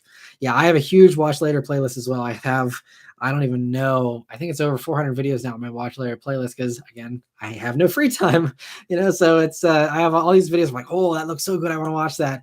And aside from maybe if I have, 10 minutes to spare and I'm sitting in the airport waiting for my next flight or something, I can watch something really quickly, but I'm very limited with what I can watch. That's also why I'm trying to get the video length down, because I don't ever watch anything over 10 minutes long. So it's like trying to expect some of you guys to watch, these long videos as well. I know is tough. And like the weekly update this week being 40 minutes long. I know some people love that. And I'm so thankful that some of you enjoy those long weekly updates, but I'm also like, man, I got to get the length down on these things, especially in the TikTok generation. Sitting through that is just like near impossible for some people, and I totally understand. So it's certainly something I'm trying to get the length down on everything. And I think with the weekly updates, if there are weeks in the future where there's just so much news to cover, I'm just going to have to get picky and just not cover some stuff. If it's stuff that I know has less interest, I think all this stuff's interesting, but I'm sure that not everyone thinks that some of these things I talk about in the weekly updates are interesting all the time. So gotta, edit those down a little bit, I think, in the future. But yeah, that certainly helps, Carlos. Any way that anyone can watch a video, a view helps regardless of how it's watched. It's just as far as the trifecta of the algorithm goes, where it's, the certain things to help boost it. And Dorian says, Matt has made the final choice for my last 4 cars in succession. I'm so thankful that the videos have helped you, Dorian. I really appreciate that. And I see your comments a lot. I really appreciate you, being able to watch the videos, and I'm glad you enjoy them. And that's why I do the channel, is to help people find a car they'll love. I really think if everyone in the world actually had a car they enjoyed, that actually put a smile on their face every day, we'd have a lot less miserable people in this world. They'd at least have a fun commute that would make their life a little bit less bleak and bitter. It'd be, I think, a nice improvement for some people. And I think you can get something fun at any price tag. You don't have to have a bunch of money to do that. But anyway, other questions here. And Dorian also says the MX-5 is kind of perfected. Have you experienced a sub 2,500 pound sports car yet? If not, do that, I feel. I'd love to do more of them. I certainly have done some long time ago. I mean, I did like an NA Miata, NB Miatas. And I've driven a Lotus Elise. I haven't reviewed one, but I drove one a long time ago. I believe those are under 2,500 pounds. I don't think there's anything. I'm trying to think off the top of my head. I'd have to go back and look, because I've reviewed over 500 cars now. So trying to remember what all I did that was under 2,500 pounds. But I've driven some pretty light stuff. I think there are some that I have done for sure. But I see Justin Hemme has joined the Matt Maran Motoring Club. Thank you so much for joining, Justin. I really appreciate that. Hopefully you, again, also enjoy the perks like everyone else here, and I'll keep an eye out for your comments here with the priority answering. That's the big perk here. And I'm so glad that so many of you are able to join. I think this is the most members we've ever had join on a live stream, especially with all the gifted memberships. But even just beyond that, it's great to see so many of you are able to join here. And Dorian also says wide body Hellcat for a track car more. Yeah, for the manual experience. And M2, yeah, definitely is the easier of the two. Garrett says, what other creators do you enjoy to see at press events? Oh, there's so many. I mean, honestly, everyone for the most part is so nice. There's honestly, it's easy. I'm not going to name them, but it's easier for me to name the creators that I'm not in love with in the segment. But I'd say honestly, most of them, yeah, most of them are super nice. As far, some of my favorites off the top of my head, and this is not a comprehensive list because I have so many good friends in this world because of my lack of free time. Honestly, a lot of these other reviewers are some of my closest friends these days, because a lot of my old friends that I had from, back when I had a bunch of free time, I could just go drive around all weekend and stuff. I unfortunately don't have as much time to hang out with them anymore. So I hang out more with some of these people I can, go and hang out with, Sophion on the Type R launch, or, hang out with Joe Rady and have dinner with him. I've had dinners with Joe Rady more often than I've had dinners with some of my old friends for go back 10 years, it's kind of funny. But so yeah, Joe Rady's another one. He is so incredibly nice. It always blows me away just how nice Joe Rady is, and all of the success he has 100% guaranteed. He's one of the hardest working guys. Him and his wife are such hard workers. And I even joke at the press events with Joe. I'm like, he's the hardest working guy at this event, because him and her, they'll go out early in the morning. They'll grab one of the, the best color cars, because sometimes on these launches there's multiple colors, and he's making sure he's getting the best color, and he's going to all the dealerships as well. And he's posting a video every day basically. Obviously it certainly helps having his wife to do a lot of the editing and filming and stuff. That certainly streamlines it versus someone like me, where it's I'm a one-man crew. But he is one of the hardest working guys out there, and he deserves everything and more that he has. I'm so happy to see him doing so well. So he's also one of the other favorites. I love also hanging out with Alex on autos. Alex Dykes, he's so smart and just so packed full of information. I always learn something every time I hang out with Alex, and I really respect his reviews a lot as well. But Sophion is one of my earliest friends in this world as well. Hanging out with him has been great. Also, I'm friends with Saab Kyle. He doesn't really go on events anymore, but he's another, old school big YouTuber that, is from the early days. We go way back. And other creators. So some of the other, there's a bunch of other reviewers as well. So like I said, I don't want to exclude anybody, but there's so many. But some of the other friends I'm lucky to have as friends, like Jason Fensky of Engineering Explained. We go way back, and chat pretty frequently. And Chris Fix, yeah, I'm also in a group chat with him. We get to, chat every once in a while. He's an awesome guy as well. Humble Mechanic Charles is great. Eric the Car Guy is another old school YouTuber that, I'm lucky to call a friend. So there's some of the guys I'm closest with as well. But there's a bunch of others. I could go through my contacts list on my phone and just, pull up all the people that I'm fortunate enough to call friends. But that's one of the best things about this job. The cars are definitely one of the most fun parts, but all the amazing people that I've met is just really nice. Roman Mike is another one. Him and Tommy from the Fast Lane Car. Always love hanging out with them, talking with them, and bouncing ideas off of them and hearing the crazy stuff they're up to. It's so much fun to get. So I could talk about that for 2 hours. They're all so many good people in this world for sure. And I love that part of this job. And that'd be one of the parts of this job I would really miss the most if I wasn't able to do this anymore. And Dorian says, if you drive fast enough, you don't need to see out of your rear window. I see we also have another super chat. So I'm going to go back down to that and then go back up. He says, Matt, don't worry about the news length. To hell with the TikTok generation. You give thumbnails in your news. I listened to the entire news update this past Friday, had many good topics covered. The timestamps for the news videos. Yeah, I do. That's kind of the whole thing with the timestamps, both for the weekly updates and for the car reviews. If you don't care about the interior, or if you don't care about this news story, by all means, use the timestamps, skip ahead. Again, the whole watching the video all the way through is only if you're really trying to help, boost the channel as much as possible. But I get it. If you got a limited time frame and you want to watch 5 minutes of the weekly update, that's still better than not watching it at all. That's why I have the timestamps there, so you can get the information you need, and I'm not wasting your time with anything unnecessary. And that's why I do the timestamps. Not everyone does the timestamps. A lot of people don't do timestamps because they think it actually hurts the watch time, because if they can keep you guessing and you have to keep waiting another minute for the payoff of what you're looking for, that extends that time. But I don't want to waste people's time. I want to be upfront and honest and be like, here's where all the stuff is. Watch it if you want to. Don't watch it if you don't want to. I just, I don't want to waste people's time. And that probably has hurt the channel because I'm not as competitive as some others. And I'm not trying to, be as crafty as, some other people are. But for me, it's just, I don't want to waste people's time. It's just that simple. So I have other questions here. Jay says, if we could get a future press event video with you and Joe Rady, that'd be amazing. Yeah, so that is one of the unfortunate things. So with the press events, the way they work, sometimes you do have a drive partner. Some events you have a car to yourself. Other events, they only have enough cars for us to be paired up. So you have a driving buddy. And so I'll drive from the morning hotel to the lunch spot at noon. And then on the drive back, someone else drives, or there's oftentimes a driver mid change. So I'll drive half the morning drive and then someone else drives the other half. And then we do the same thing on the way back. So that kind of thing. But whenever you have a videographer, this is also the same case with Sophion now, since he has his videographer all the time. If you have a videographer, that's your driving buddy. So that's why I can't do a ride along video with Sophion or with Joe, because they always have their videographers, riding with them. And so they get a dedicated car to themselves because they have that videographer. And I don't have that. So I'm, buddied up with someone else. So unfortunately, that would be something I'd have to have a one take, video with Joe at dinner of us just talking cars or something instead of, being in car. And that's why, for example, Kurt Kreifels is one who is also a one-man crew and does everything himself.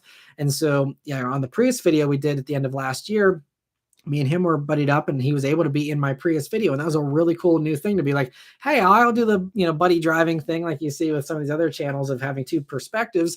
I think you guys really like that. The Prius video is the best view count video I've posted in months. I think that was actually the best viewed video since the Sequoia video last summer. So, clearly that really worked well. And so it's something I want to do more of for sure. And I'm planning on doing that again with the Prius Prime Drive event here at the end of this month as well. And I believe that me and Eric from RevMatch TV are probably going to be buddied up on that. And we'll try and do some back and forth on that as well. So I definitely love doing those kind of collabs. Collabs are always so much fun, and I'd love to do more of them for sure. And Jay says that Joe always seems ecstatic about reviews / his thoughts and opinions on cars. Definitely has a strong drive for this passion you guys share. Yeah, he does. He's it's great to see him, living the dream, and it's yeah. It's yeah, Joe is awesome. He's just so awesome. I can go on all day about how awesome Joe is. Um, Dorian says, I love the long weeklies, but I know I'm old and decaying and not the demographic for normal clickers. Yeah, but honestly, I've seen my demographic also shift. It used to be, I think a lot of you guys have aged up with me as well. I'm going to be 33 this year. And I know, a lot of you started watching 10 years ago when you were also 23. And, we've all kind of grown up together in a lot of ways. And, I think there's some of that that has shifted it. But I also think, again, there's the shorter attention span of, younger viewers typically and stuff like that. But I have seen now that, a larger chunk is, those people in their 30s and 40s. And, I now have more people over the age of 65 watching the channel than I have teenagers. So, it's certainly a shifted. And so I think, that's something that I've also recognized with my content as far as like, I'm still going to do modified stuff and do some of the stuff that appeals to the younger demographic as well, and still try and, build up that audience too. But I think, doing some of the stuff for an older demographic also makes sense. And it's, I try and have something for everyone on the channel for sure. Cause I think there's fun stuff all over the spectrum. It's always fun to sample everything. And Raphael says, I'm definitely one for the long weekly updates. I get home from work, pour a scotch and settle down in my favorite chair to watch. Awesome routines. That sounds good. Yeah. It's been a while since I've done a drink and a weekly update, but hopefully we'll get a good bad news story or something worth pouring a drink out for here sometime soon. And Jay says, you have not steered me wrong since the beginning, Matt. Definitely proud to stand tall by following you for so long. I really appreciate the support, Jay. Tu Chang is here. Welcome, Tu. Thanks for joining. Says Baby Mustang's here. Justin Hemi says, yep, can't wait to let you review my G87 M2. Yes, thank you so much for offering that in the weekly update. I really appreciate that, Justin. Congrats on the incoming M2, and I really appreciate the offer, because especially since BMW doesn't invite me on stuff or send me press vehicles, if not for your offer, I probably wouldn't touch an M2 for another 5 years probably. So I really appreciate that, and I'm excited to review that. So thank you again, and best of luck with the delivery. Hopefully it all goes smoothly. Hopefully the dealers are good to you, and all that as well.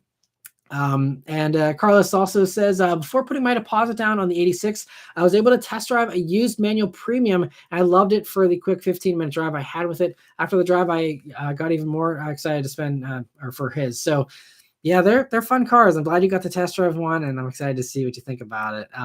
Ace of Spades says, an Alfa Romeo 4C Spider would make for an awesome review. Probably not a common vehicle in the press fleet, though. This community here today is just the best. It really is. You guys are all awesome. I'm having a great time here, and we'll go for another about 15 minutes or so. I'm going to try and get caught up on all the member comments here at least. But as far as the Alpha 4C though, that's out of production. So any the press fleet only has current model year vehicles in it. So won't have any, 4Cs available to review. It just comes down to, if someone can offer one. Back when they were in the press fleet, I believe that one was a little tough to send to me just because of the mileage thing. I did do a quick drive video on a 4C Spider that I drove for like 15 minutes at a little quick drive event that they had. So if you go back and search for quick drive on an Alfa Romeo 4C, I do have one, but it was probably 7 years ago or something at this point. So it's from a long time ago, but it was a lot of fun. If you watch it, I had a good reaction in that one too. And it was a fun little car, the 4C. I actually just saw one whenever where was I at? Oh, I was in LA for the launch of the CX90, and I was sitting, I was just being driven to my hotel, and I was just sitting there in traffic, and there was a 4C, and I'm like, holy crap, a 4C. I never see 4Cs. Every once in a while, I'll see, maybe 2 or 3 a year in the Pittsburgh area here, but seeing one is always an exciting sight. And Justin says, Garrett, I've owned both the manual Scats and the manual M2 competition. I even did the Bondurant that Matt mentioned, unequivocally M2C for the track. Well, there you go. That's the best advice you'll probably get, Garrett. So thanks for chiming in with that, Justin. That's great to hear. And yeah, I definitely agree. That probably would make the most sense, even with my less experience than what you have. Simple and Yummy says, hey, Matt, have you seen Doug DeMuro at one of the press events? I have never seen Doug DeMuro at a press event. So yeah, he's said in the past how he kind of avoids some press events, but I know he still does some as well. He also, from what I've heard, with his video, he said, I think he did a video on press events and press cars and stuff like that, but he doesn't like going to the dinners. He doesn't stay at the hotels with the rest of us because he spends his own money and pays for his own meals and his own flights and all that stuff because he believes that makes him more objective. I I could go on a thing about that. I will leave that because I don't want to rock the boat. But for that reason, I have not seen Doug at a press event. And even the ones where like I would see him maybe driving a car because we all have to be funneled into the same room to be assigned out to cars and stuff at the drive events. I've never seen him. I've just never been on the same wave as him for anything either. But he makes himself scarce on these events. So yes, that is that. And I'll bite my tongue on the rest. Dom says, thank you for your dedication. I hope your reviews will start to grow as the car market continues to correct itself. I hope there's more affordable car reviews to come.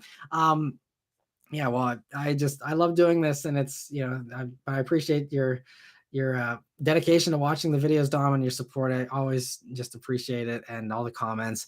And yeah, hopefully the channel does reverse course and start to grow in views at some point here. And yeah, the affordable car reviews I think are definitely the key, because there's two interesting things with the way the car reviews kind of age. So with some of the new stuff, they age really well because they're brand new. You get all the people who want all the information right away, and then they kind of die off, and then they continue to get popular maybe again whenever they start showing up at dealers. You have people being like, oh, hey, what's that on the side of the road, parked at the dealership? Let's go search for that on YouTube. Or they start to see them in traffic and stuff, and they look them up, and then you start to get a second wind on that video in a way.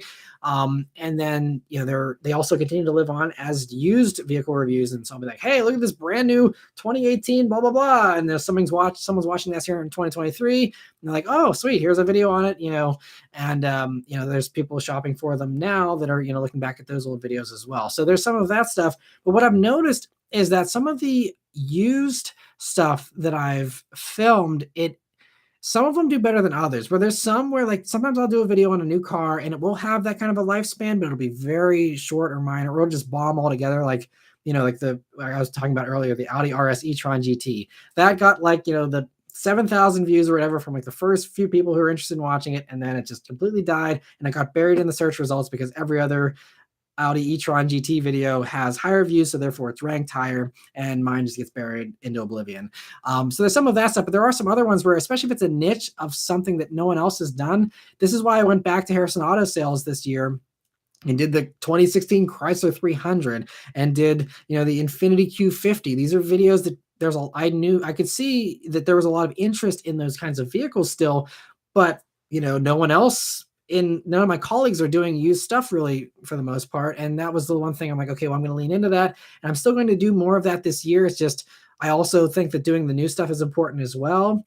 And the new stuff often pays better from an ad rate standpoint as well. So there's some of that that goes into it too.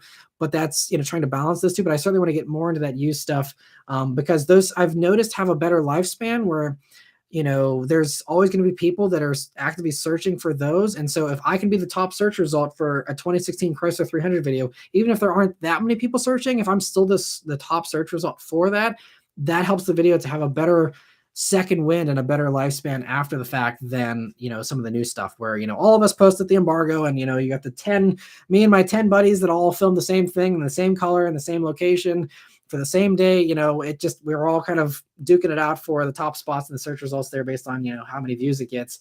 And then, if it comes up that mine is one of the least watched ones, then I'm going to be watched less than those guys, and it just kind of snowballs on itself. So that's why I'm trying to pivot into the used stuff a little bit more. It's just something you have to try and balance out. But anyway, it's one of those interesting things. But sorry, as a random tangent there, but it's interesting how these videos age for sure. And other questions here. Simple and Yummy says, yeah, I know he says that. I think it's ridiculous. Yeah, I will bite my tongue, man. I would love to talk more, but I don't think it would be good to do. Jay says, I just turned 23 last month on the 20th. So watching for the last 10 plus years, it's been a blast since I was a teenager. That's awesome. Thanks so much for sticking around, Jay, all these years. It really does blow me away. And it makes me so thankful and I just feel incredibly grateful to have all of you have the support you have had over all these years. And yeah, can't thank you guys enough. And Two Chang says, Matt, what do you think of the Hydrogen AE86? I saw that, yeah, that was a Tokyo Auto Salon thing, I believe, right? Too. I think that was what it was, that Toyota showed off. And it's cool. It's a crazy, build they're just doing. It'd be fun to see some type of hydrogen sports car, and, Hyundai's playing around without the Envision 74 thing, but it doesn't seem like there's anything like that, realistically coming in the next 10 years, unfortunately. But it's cool. I think, the hydrogen burning stuff is great. The hydrogen fuel cell stuff is great. It's just the infrastructure sucks. And if they can get over that enormous hurdle, I mean, as you're seeing play out with the electric thing and how hard that is, it's, 1,000 times worse for the hydrogen thing. So if they can improve that, I think, hydrogen will be great. But Raphael, thank you so much for the super chat. He says, I have to take off. I always enjoy these, so I look forward to the next one. Yeah, and hopefully I will be able to do another one next week. Like I said, I'm going to try and do these more often. And so hopefully you can join next week as well. And we got another 6 minutes or so here to go. Carlos says, I've been watching you since your BRZ days. I appreciate the support as well, Carlos. It's awesome. And I know a lot of you really found the channel during those BRZ days. And that was honestly part of why I was really tempted to just add another BRZ, just get the new one and just do it as kind of like the same kind of thing I did with the old BRZ and like I did with the Mustangs originally, where I was like, hey, I got this new car. Come follow along with my daily driving, experience of what it's like to own one of these things. But I don't drive enough. And the Bullet sits so much that if I added another hardtop manual 2-door car that has the same usability as the Bullet, basically, it wouldn't get driven enough for me to be able to do a good, like, hey, here's what it's like to live with a new BRZ. So I nixed the idea for that reason, but it would certainly be something that, would be fun to get back into a BRZ someday too. Justin says Kevin Harris, basically B58. Oh, okay, we're talking about the BMW stuff still. So I missed Kevin's question, so I'll check that out here. He says, just been a fan since the Superworks fan days. I appreciate it, Kevin. He says, just wondering your opinion, trying to decide between the new M2 and GR Supra. Will it be just a weekend, or it will be just a weekend car? Which would be better? And so Justin's suggesting B58 versus S58 motors and cost. M2 will come with the adaptive dampers and a few other M bits. If you don't need any of that and want to save money with the Supra, but B58 is a fantastic motor. Yeah. In my opinion, as far as those two goes, for a weekend car, I would say in my experience, and I think, Justin has more experience here than I do with this, but I would say personally, M2 is a friendlier handler. M2 is less intimidating. GR Supra can get away from you. They are, with that short wheelbase, it is snappy. And if you're, rough with your throttle inputs, or if you don't know how to manage a rear-wheel drive car super well, GR Supra can bite back hard and quick. You can leave the safety systems on and stuff, but the GR Supra is not a car I would recommend for a first-time rear-wheel drive. I don't know how much experience you have, Kevin, but I would certainly say make sure you are skilled with handling rear-wheel drive stuff if you're going to go for a Supra. The M2, I don't think you have to worry as much. I think it's a little friendlier. I have not driven the higher performing M2s. I've just driven the basic, M2 of the, first generation of the M2s. So I can't say how the newest evolutions are as far as, how they are set up. But, I would say personally, GR Supra is a more exciting weekend car. It's more, you have to be on your toes more. So that's therefore more exciting. Whether, having your car sketch you out a little bit, is something you're interested in or not. If you want something friendlier, I think that's kind of, in my opinion, going to be the deciding factors between those two is, do you want something a little friendlier or something a little edgier? And that will hopefully give you a little bit of, perspective as far as which one might be the better fit for you. But certainly if you have any other follow-up questions, since we're coming up on towards the end of the live stream here, feel free to send me a message on Facebook. That's where I kind of talk back and forth with some people to try and, talk through, some more context with everyone as far as what they're looking for, what would be the best fit for them. I love trying to figure out, what would be the best fit, for people. And so if you want to give me some more context, I'd be more than happy to talk you through that. And, we can kind of have a conversation about that a little bit more. And thanks also, Justin, for giving your insight. That's really, really helpful. And so, yeah, two Chanks is the thing is they use the actual 4AG to burn the hydrogen. Yeah, which is super cool. I love that they're trying out the whole burning hydrogen thing, and I hope that works out for them somehow. And Jay says next week would be very beneficial. Can't wait to have lives on Sundays on a weekly basis if possible. Thanks for the love and for your inputs. Have a great day, everyone. Yeah, thank you guys so much. I got 2 more minutes here, so let's see if there's any more questions. I see Justin says about the M2 there. Yeah, we'll have the M diff, which will save you for sure. Yeah. And Kartik says, please take my name. So thanks for joining, Kartik. I really appreciate it. And I didn't see any questions from you previously, but if you have any questions here in the last minute or so, I can try and answer it quickly. Simple and Yummy says, is the Supra's BMW platform made just as good or better? Again, like it really comes down to that preference of, do you like the more edgy feel of the Supra or the more conservative thing with the M2? But as far as the Z4, that's the platform mate. So yeah, as far as Z4 goes, I love the Z4. I've only driven it for 15 minutes, and I've only driven the M35 version or whatever it's called. So I don't have a lot of experience. I wish I had more, but again, it's tough to get my hands on BMWs. But I loved the Z4. That 15-minute drive that I had, and I honestly I liked it so much that I love the Supra. But if I'm looking for a different experience, like if I was going to add a third car in addition to the Bullet, I want something that's a convertible. Now, I would go for an F-Type personally over the Z4 still, but if I didn't care about having a back seat, I would totally say Z4 would be one of my top picks for a weekend convertible. If you don't need to have a manual. They sound super good. They're super fast. I think they look great. They sound great. I love the Z4s. I think they're really, really good. But anyway, we're coming up on 2 minutes here. And Jay lastly says it'd be amazing if I could find my old BRZ. I do need to do a follow-up video. I did run Carfaxes recently on all my old cars, and I have an update on the BRZ. I have an update on the Mini. I just need to find the time to do that as a bonus video. I may actually be able to get around to it this week. We'll have to see, but that is something I want to do soon. And so, I'd like to give you guys those updates on my personal history of vehicles again. So, but anyway, thank you all very much for joining on this live stream. I really appreciate it. Thank you especially to all of you who gifted the memberships and the great back and forth here with all of you who are members. It was so fun, and I really appreciate the support. And stay tuned for another live stream here. Hopefully next Sunday I'll do another one of these, and stay tuned for some more videos here this week. I'll be doing another car review. This one will be on the Alfa Romeo Stelvio this week, and also I'll be doing a live stream or a weekly update, of course, here at the end of the week. But anyway, thank you all very much for watching. Have a good rest of your Sunday, and I'll see you guys on the next one. Take care.